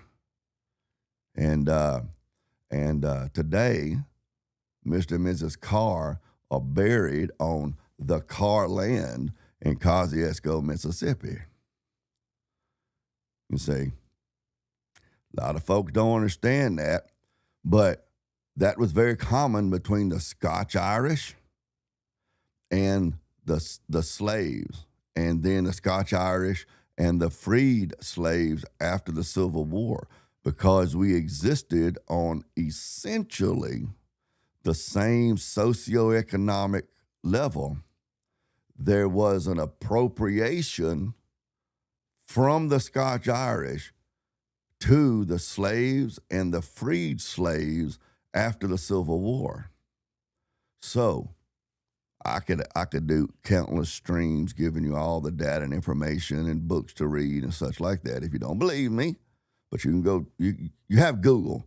And nowadays, you don't even have to figure out the questions to ask, type it in. You can just talk to AI and they'll give you whatever information you want. So what I'm saying is there was this appropriation of the Scotch-Irish culture to the Southern black. So effectively today it's not unusual for a black person who doesn't live in that Scotch-Irish way, for black people who do, to tell that other black person who doesn't that he's trying to act white, because they believe that their culture is something that grew up organically from the African cultures coming, and then the experience of slavery, and then the experiences and the struggles of being freedmen, that what they think of as their black culture just grew up organically. There were influences, but the foundation of the majority of what we think of today, we don't, because I know different. But what is thought of in our American society today as the black culture is simply a modern, a modified version, modified version of the classic Scotch-Irish culture. You know, that's just a historical fact, and I'll be happy to do a stream to go deeper into that and give you the facts, the figures, the books, that sort of stuff. You can go read on it. So what this guy right here, I mean, even the cuisine, I'm telling you, my granddaddy was born in 1901. Okay, he was 42 years old when my mama was born. My granddaddy could suck a ham hock to the bone was white. I'm telling you. I'm talking about eating possum, eating coon, eating squirrel. I mean, the cuisine is basically the same between people who eat the way the Scotch-Irish ate. My brother still eats chitlins. Now, I ate chitlins as a child, but after I got grown, I tried eating them again when I was in my 20s, and I couldn't do that. But my brother still eats chitlins, man. I think that dude'd rather have chitlins than a T-bone steak sometimes. So, but the Scotch-Irish ate chitlins because people who were poor ate chitlins, because you kill a hog and you don't want to throw away nothing that could be eaten. That's why black people eat chitlins. That's why Scotch-Irish eat chitlins. Tripe, same thing. All of those foods that modern Westerners go, ew, I wouldn't eat that. Your ass get hungry, you'll eat anything. Then white liberal women, they got the little purse puppies or they got the little cats at home and stuff like that. She gets hungry enough, she'll eat that purse puppy and that cat. See, that's why I got 3 boxers, man. A famine comes, I could eat a while on them things. Them things are 60, 70-pound dogs, but I ain't looking forward to it, okay? Do not be calling me Barack Obama because I said somebody eating dogs. That's a figure of speech. Okay, that's a redneck joke. That's just an illustration. If you get hungry enough, you'll eat anything. So That's my point. It's just what this guy right here firmly believes is some sort of a unique, distinguished Black American culture. Almost every element can be mapped right back to the Scotch Irish. Listen to country music. Listen to blues. It's the same themes. It's the same complaints. They're singing about essentially the same lifestyle. And that's just the way it is. That'd be perfect, but I do have an appreciation for the ADOS Foundation because they're at least saying, let's do political education. Let's try to advance policy that really targets our needs. And I'm asking you, if you're an immigrant, be a part of that. Say, hey, I've benefited from these people's advocacy and I need to join in with them. Why not? In the same way, if the Obama girl showed up in Ghana or wherever else and saw a lot of poor people and they were benefiting, yeah, I would think that they should want to be a part of, hey, how do we dismantle colonialism here too? So much feminine mindset that I would like to be a part of. Girls, we could just get together and we can make some tea. I mean, for the not real pretty girls, but for the pretty girls, we'll have some red wine and some cheese and crackers, and we'll just all sit around and we'll talk about what we can do to help rescue Black people from Rapunzel's tower. We'll just all, oh yeah, I see this. Hold up. All right, Fatty, here we go. Let me bring you up. Okay. Now you talking about turnip stew. I'm not fully sure that turnip stew you're talking about is the same thing that we would call turnip stew. But I'm telling you, nowadays, it's hard to find somebody Black or white that'll eat a turnip root. They'll eat the heck out of them green turnips, but they throw them roots away. Man, look, my fam, we cutting that thing up. We cooking it in there with the turnips. I didn't think about the greens yet. When I grew up, Fatty, we ate turnips. We had to garden because we was broke. So we gardened a lot. I mean, we went to the grocery store too, but we gardened a lot. Man, we ate turnip greens, collard greens, mustard greens. Man, I didn't know what kale was till I got grown and these white liberals educated us on what kale was. I'm telling you, man, shoot. Mustard greens, man, look. I know so many of my fellow white folks, for whatever reason, they've been anglicized. Even a lot of the Scotch Irish have been anglicized, and they don't even know what mustard greens are, man. But yeah, turnip greens, shoot, yeah, you gotta have them turnip roots in there, man. You throwing away the best part of the turnip when you throw away that root. Why is that? See, look, I'm gonna let my Scotch Irishness come out. Turnips are a whole bunch of work to wash. You wash them and wash them. And man, you get them clean, you got to clean on them and clean on them and clean on them turnips. Collards are way, way easier to clean, quicker to clean up. But the leaves are shaped different and whatever. But you wash them. And then you get them all broke down to little pieces and everything. And man, you could probably have, I don't know. I mean, I don't know how much turnips that you're going to spend all that time cleaning. And when you cook them down, then what you end up with, about this much turnips. It's a whole bunch of work. Them turnips a whole bunch of work. And when you cook them, they're going to cook down. But man, when they cook down, they're good though. They're good though. It's kind of like when you got your wife, you invest so much time and energy into raising your wife like she ought to be. And everything. It's really a whole bunch of work. And by the time you get finished, things stop working on her. Things just for no reason stop working on your wife. But it's so good, it just, yeah. So anyways, that's how them turnips are. They like your wife, but. So turnips, you got to put them turnip greens in there because them greens going to cook down. You need something to keep that pot full. Why? Because you need something to keep that holler hole, as my mom used to call it. It ain't much, but it'll fill the holler hole. You got to have something to fill the holler hole. And them turnips, the roots. The root, big old purple top turnip roots. Yeah, I actually had cabbage for supper. That's corned beef and cabbage. You get that can of corned beef and you get it all broke up and make corned beef and cabbage. I guess it could be cabbage and corned beef either way. I guess whichever end of the bowl you want to start eating on first. It's corned beef and cabbage, or it's cabbage and corned beef. See, now you making me hungry now, Fatty. Look, that's why your name Fatty, ain't it? Be a part of it. Join with us. Is it perfect? No. But again, they're at least trying to look at public policy. They're at least trying to do education, and they're not screaming that I'm an Indian. So I can appreciate that. So understand the context. Yes, this needs to go away, but what are the grievances? How do we get in touch with that? And how do we move the ball forward together?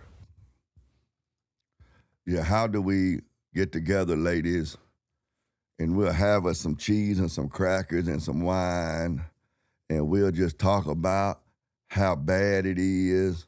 You know, back in my grandmother's day, women did that. They get together and they'd be sitting around having a little quilting bees or, you know, whatever, and they'd have a little food to eat, and they'd complain about their husbands and this, that, and the third and everything, and they'd give each other advice about how they might be able to get their husband to behave the way they want to behave them, or advice on how they might be able to do things with their children and this, that, and the other.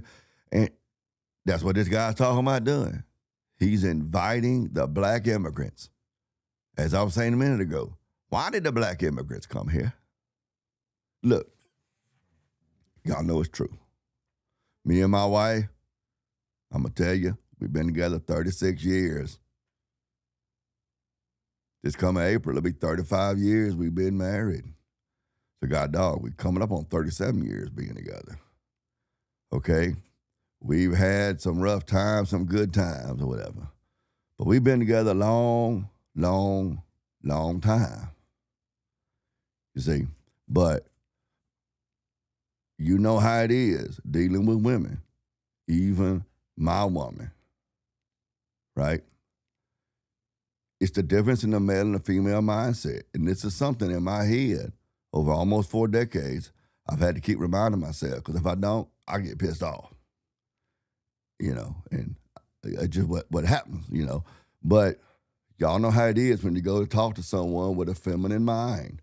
And for that feminine mind part, I'm going to say woman. You go to it and you tell her something. Maybe your back hurts. You're a little nauseous. You might be a little aggravated over something going on at work.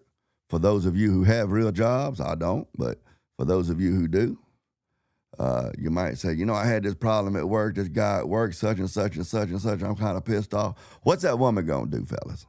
What's she going to do? She going to tell you about how bad her day was. She ain't going to try to, they talk so much about empathy, being empathetic. By the way, if you want to come on stream and have any kind of chat, you can click the link. It's pinned at the top of the chat if you're on YouTube, and it's also at the top of the chat if you're over here on Rumble. You can click the link, and I'll bring you up. I love debating, so I really love it for people who don't agree with me. But even if you do agree with me, we could chat a little bit. But at any rate, what's she gonna do? She's not gonna be empathetic. They talk so much about how much they just love empathy, you know, and how people need to be more empathetic and all of this. That's what they'll say. But at the end of the day, they not looking for empathy when you need empathy. You come home stressed out from work. Your boss been giving you a hard time. He's been calling you 4 different kinds of some bitches. And you come home and you talk about that. No empathy. Oh, that must be bad. Man, that's tough. I don't know how you handle that. Oh, that's got to be bad, baby. Here, let me make you a damn sandwich. Let me pull your boots off and rub your feet for you. Now, my woman did that for me back when I had a real job. But, you know, I got one of the good ones, you know. But no, they're not going to do that. They're going to tell you how the kids have been acting up, and this kid took a diaper all full of crap and wore it for a hat for an hour before she found out, and she's going to tell you about her problems. It's the feminine mind, guys. It's just part of it. It's baked into them. And the best thing you can do when they start doing that is just learn how to just click that ear off. You know, that's the best thing you can do. Part of the feminine mind. That's what this blackjack dude over here was doing in his little segment about black immigrants. These black immigrants that he calls privileged, these black immigrants are affluent, maybe, according to him, in their home countries. But as I said a few minutes ago, even the affluent in those countries are still going to be pretty poor when they step on American soil because of the economic differences. Our economy is different than theirs. Our dollar is worth more than their money. And I think I'm going to have to get me another pair of headphones here pretty soon because this ear keeps tripping out on me. But okay, anyway, at any rate, so these supposed affluent black immigrants that this blackjack guy is complaining about over here, he's wagging his finger at, he's tone policing them, all of which are feminine behaviors. They're leaving their country of relative poverty. He doesn't seem to think they're in poverty, but compared to the United States, they're in poverty. They're coming here looking for a better life in America. If America has a better life for the black immigrant, that better life is also available to this dude. I mean, that's just the truth. Again, Ray Charles and Stevie Wonder can see that. So that black immigrant, they not Hispanic. Okay, I'm like, So if someone says I ain't trying to be racist, then typically what they're about to say is going to be very racist. But I ain't trying to be racist or nothing. But the black immigrants, especially if they're coming from Africa, they're not Central and South Americans. So they can't just walk across the border. They have to come in at a point of entry. The only way they can be illegal aliens is if they happen to come over on some sort of a work visa and they don't go home. Or if they come over like on a student visa and don't go home. Something along those lines. They can't just walk across the border. Okay, you might find a Nigerian that went to Canada and walked across the border. Okay, that doesn't disprove my point, so don't even try that. Don't be bothering me with that kind of nonsense, okay? So that African immigrant has to come through a port of entry, which means they have to do it the legal way, which means they've typically stood in line for quite a while and had to come up with the money somehow to be able to do it. And then they finally get here. Oftentimes, they're originally leaving their family behind. And Africa is not a Western enclave. I mean, they're South Africa. Okay, so that is there. But by and large, Africa is not a part of the West. India is not a part of the West. Like I said earlier, I went to India about 18 years ago, spent a few weeks. Very, very different. The British owned India for a few centuries. It was a British colony, basically. So there was a huge British influence, but it's still not a Western country. So when I went to India, I saw firsthand what it was like to be in a country with a completely different society and culture. It's not like if you went to Venezuela, Nicaragua, or Mexico, or Belize, or whatever. I mean, those are developing countries. They're developing countries, but they're still essentially part of the West because they descended from Spain as a culture.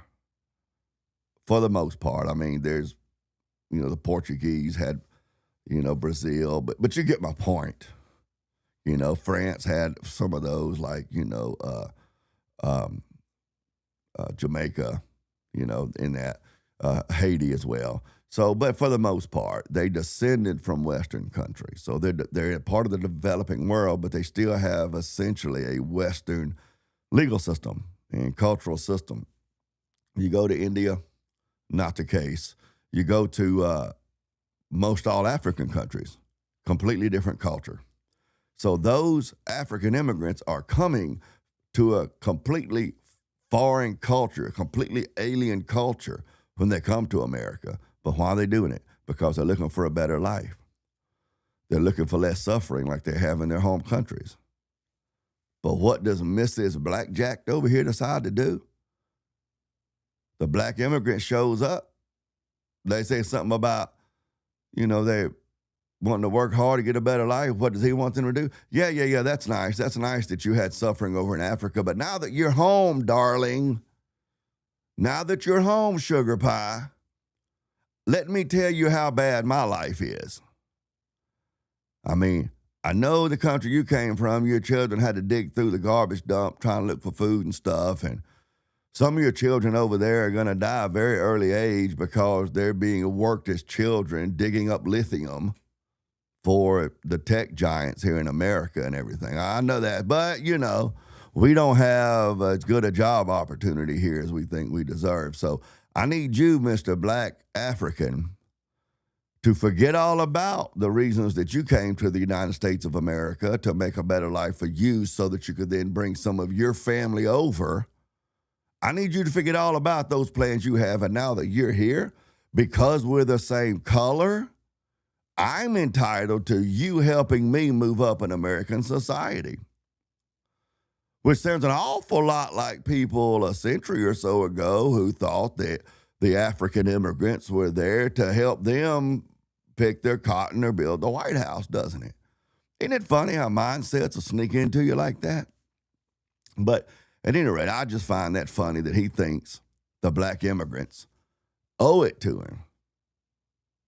Love can't be demanded, by the way. Love can't be mandated. Love can't be owed. You cannot be in debt to love someone.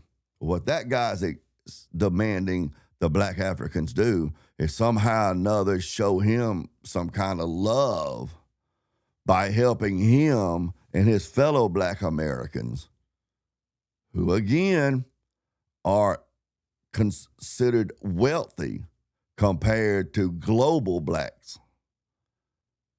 I mean, so this dude, even though he might, the people he's talking about may be in poverty by American standards, they're filthy rich on a global scale. So the black people from the global scale come to America, and somehow or another, this dude thinks that those people owe him something. My. But look, if you want to come on chat, I've been streaming now for, how long have I been over here? Let's see, I started at 8, so, 3.5 hours. Good Lord. I'm going to have to hurry up and get off stream before I just fool around and put in an honest day's work. I ain't done that in a while. Let me see what Fatty's saying down here. Cauliflower, let me bring this up. I don't know. At least Fatty's commenting something we can listen to here. Cauliflower and powdered government cheese. Now look, as my family got more established and developed a little bit of security where we didn't get that government cheese, look. I mean, we missed it. I'm going to tell you, we missed it. As a matter of fact, I'm going to issue this. If anybody out there has got them some of that government cheese and they want some cash, I'm just saying, I'm saying. I'm not saying, but I'm saying the government cheese, man. Oh, yeah, but we did. We had the government cheese. They called them commodities when I was growing up. And every now and then, Mama would go down there and file, and she'd get commodities for a little while. And it was the government cheese, which was always good. And then they'd have like the powdered eggs. That was better than eating nothing. It was like the powdered eggs tasted like air to me, but the powdered eggs, and then they'd have the powdered milk. The powdered milk wasn't so bad, I guess, it was better than going hungry. But yeah, we do that. The government cheese, man, I ain't thought about that in a while. Life is what you'll make it. That's true, Fatty. That is true. But that's from the masculine mindset. I'm telling you, it's from the masculine mindset. If you don't like the hand you're dealt, create your own deck. That's right. Sometimes you might have to deck somebody to create your own deck. But that's the way it is, man. That's why. But it's a difference in the feminine and the masculine mindset. You know, men climbed on boats and they sailed around the world, and they, the age of discovery. And I know people talk about, but that was colonizing and that sort of stuff. But that's what men did. They wanted to explore. Why did they go to explore? The men didn't climb on the boats. Now, the crown, yeah, they wanted to extend their power and influence and gain more wealth. The men who climbed on those boats, why did they climb on those boats to go colonize around the world? They needed resources. The rank and file guys on those ships, they were not sailing off thinking about extending and expanding the British Empire or the Dutch Empire, the Portuguese Empire. They weren't doing that. They were thinking about the fact that they had people that they're responsible for, even if it was themselves, even if they didn't have a wife and children.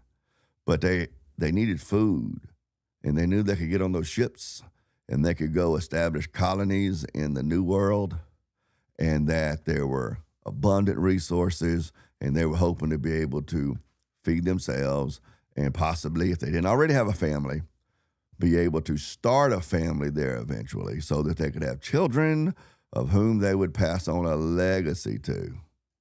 The colonists who came to colonize North and South America, they weren't thinking, long live the queen. We need to help make the British crown or whatever richer and more powerful. They were just coming trying to find a piece of dirt to plant something on or grow some livestock on so they could feed their family, so they could get out of overpopulated Europe, especially Britain. Britain was on the way to or already completely deforested. It's just, that's what they came for. Yeah, that's true. She's not. I don't even, Uncle Fatty, I'm not even really familiar with her music. Look at all this gray, man. Look at all this gray. But I have heard songs here or there. My kids might listen to it. It might come up, if I happen to be listening to Spotify, it might come up a song, and it might be a catchy little ditty. So I might, sing parts of the song, but you can rest assured that the parts of the song that I sing is the extent of the lyrics that I know about that song. So I'm assuming that one of the little verses or something I've said in this podcast, maybe it was a Nicki Minaj song, but you can believe that I didn't know that. It was just a song that I'd heard, maybe on TikTok or something. Some song somebody used for a music bed, and it gets stuck in your head, and like that. So handing out Bibles in the mountains of China was definitely a trip. Rat never tastes so good. Oh, I guess you went to China. I've never been to China, but I did go to India for a few weeks. I was over there actually doing some pastoral training. The Indians have 27 different languages. Okay, so when people talk about they're an Indian, that's actually a Western perspective. See, this is how we know also that Christopher Columbus did not name the natives Indians because he thought he was in India. We know that's not true if we have a little bit of education, because the nation, the country of India didn't exist at that time. So that's anachronistic to say he called the natives Indians because he thought he was in India. Christopher Columbus, in his mind, was not going to India. If I'm not mistaken, this is one of those things, don't hold me to it because I hadn't thought about it in a while. But if I'm not mistaken, India at that time was called, I think, Hindustan, I think. I'd have to, anyway. It wasn't called India. At any rate, so yeah, they have 27 different languages. They actually, even though they might all look alike to us Westerners, they're actually a very diverse nation politically and religiously and linguistically and that sort of stuff. So the Hindus, where I went, was in Tenali. Americans might pronounce it Tenali, but the Indians call it Tenali. So it was there in the southeastern area, right along the Bay of Bengal, close right there, which is a highly Muslim area. And I found that the Muslim Indians, they weren't like rude or mean, but they didn't want to have any conversation. They weren't what you call hospitable. But the Hindus, the Indian Hindus, were very hospitable. They were very friendly people and everything. But the Hindus have over 300,000 gods. They have gods for things that don't tangibly exist, like honor and duty and joy and stuff like that. So when the Christian missionary goes to the Hindu and delivers the gospel to him, if that Hindu says, okay, okay, that's cool, I'll accept that. If you're not really careful, what they'll do is they'll take Jesus to be the God of repentance and Paul to be the God of grace. And they'll just incorporate them in with the Hindu pantheon of gods. So what I was doing over there for a large part for a few weeks was doing a lot of pastoral training, because if you've been to China, then you know that when you get into the developing world, there aren't Bibles in every house, much less multiple Bibles in every house. I think when I went, I think the number was something like 80% of formerly educated clergy lived in the United States. So when you get to the developing world like India, and I'm sure you know if you've been to China, like China, there's not a whole bunch of formally educated. And that doesn't necessarily mean seminary educated or even college educated. When I say formally educated, I mean educated in theology. That doesn't necessarily mean that, but when you get into the developing world, formally educated clergy is a rarity. So it's real easy for a scriptural doctrinal error to happen. And so what I was a part of was going over there with the organization that was doing a whole bunch of pastoral training to train the pastors that were out in the villages to be able to teach sound doctrine to their congregation. Okay, I'm Southern Baptist. Okay, so when I say sound doctrine, guys like Andrew and Jim Bob and so forth, who are Orthodox Catholics, would take umbrage with that. They would take me to task on that, because they're going to believe that us Protestants, we're all, off base or whatever. But I'm Southern Baptist. I have a lot of respect for the Orthodox and the Romans, Catholics and everything like that, but I'm just not one of them. There are just a handful of doctrinal differences that I have that if I could get them reconciled, I could probably go be one of them. But they're significant enough that here I is, right here, still down here as a dirty, filthy, rotten, nasty Protestant.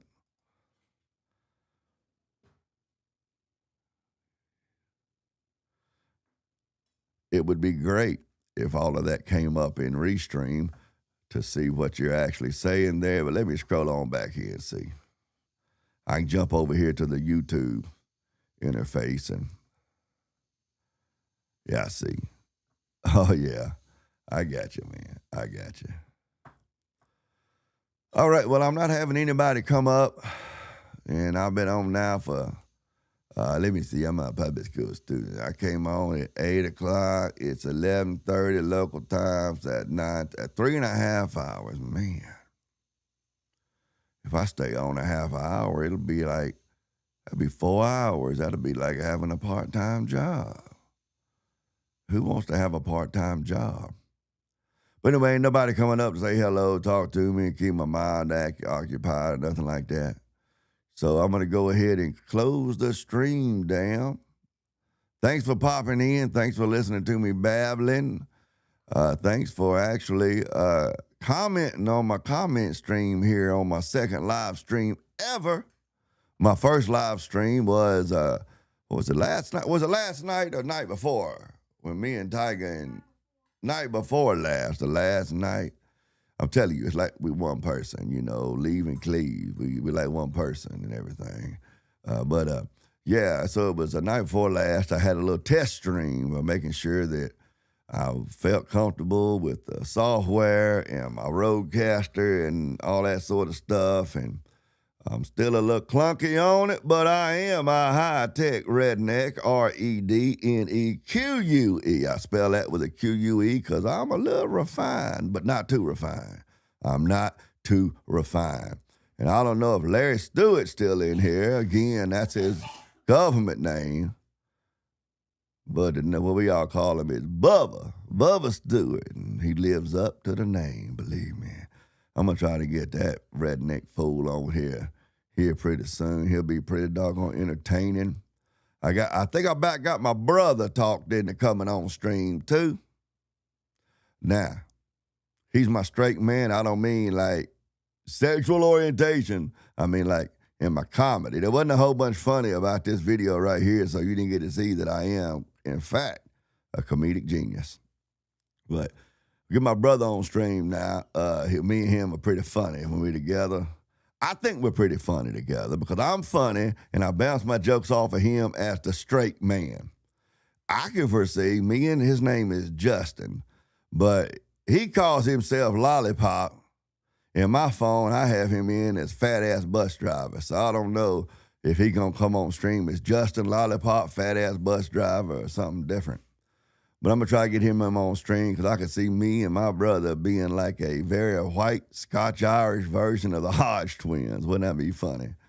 Instead of the Hodge twins, we could, I don't know, the fat fellas. I don't know. We'll see what happens. But thanks for coming by. Thanks for my people that came over to check me out from Hello Listener and all that over there.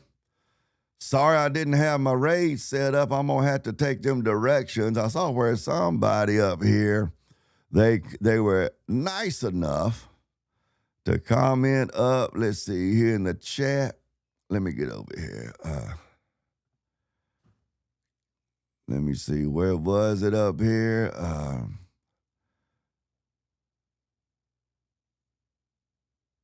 See, I got to get a little bit better when y'all are commenting over here. But again, this is only my second actual live stream here.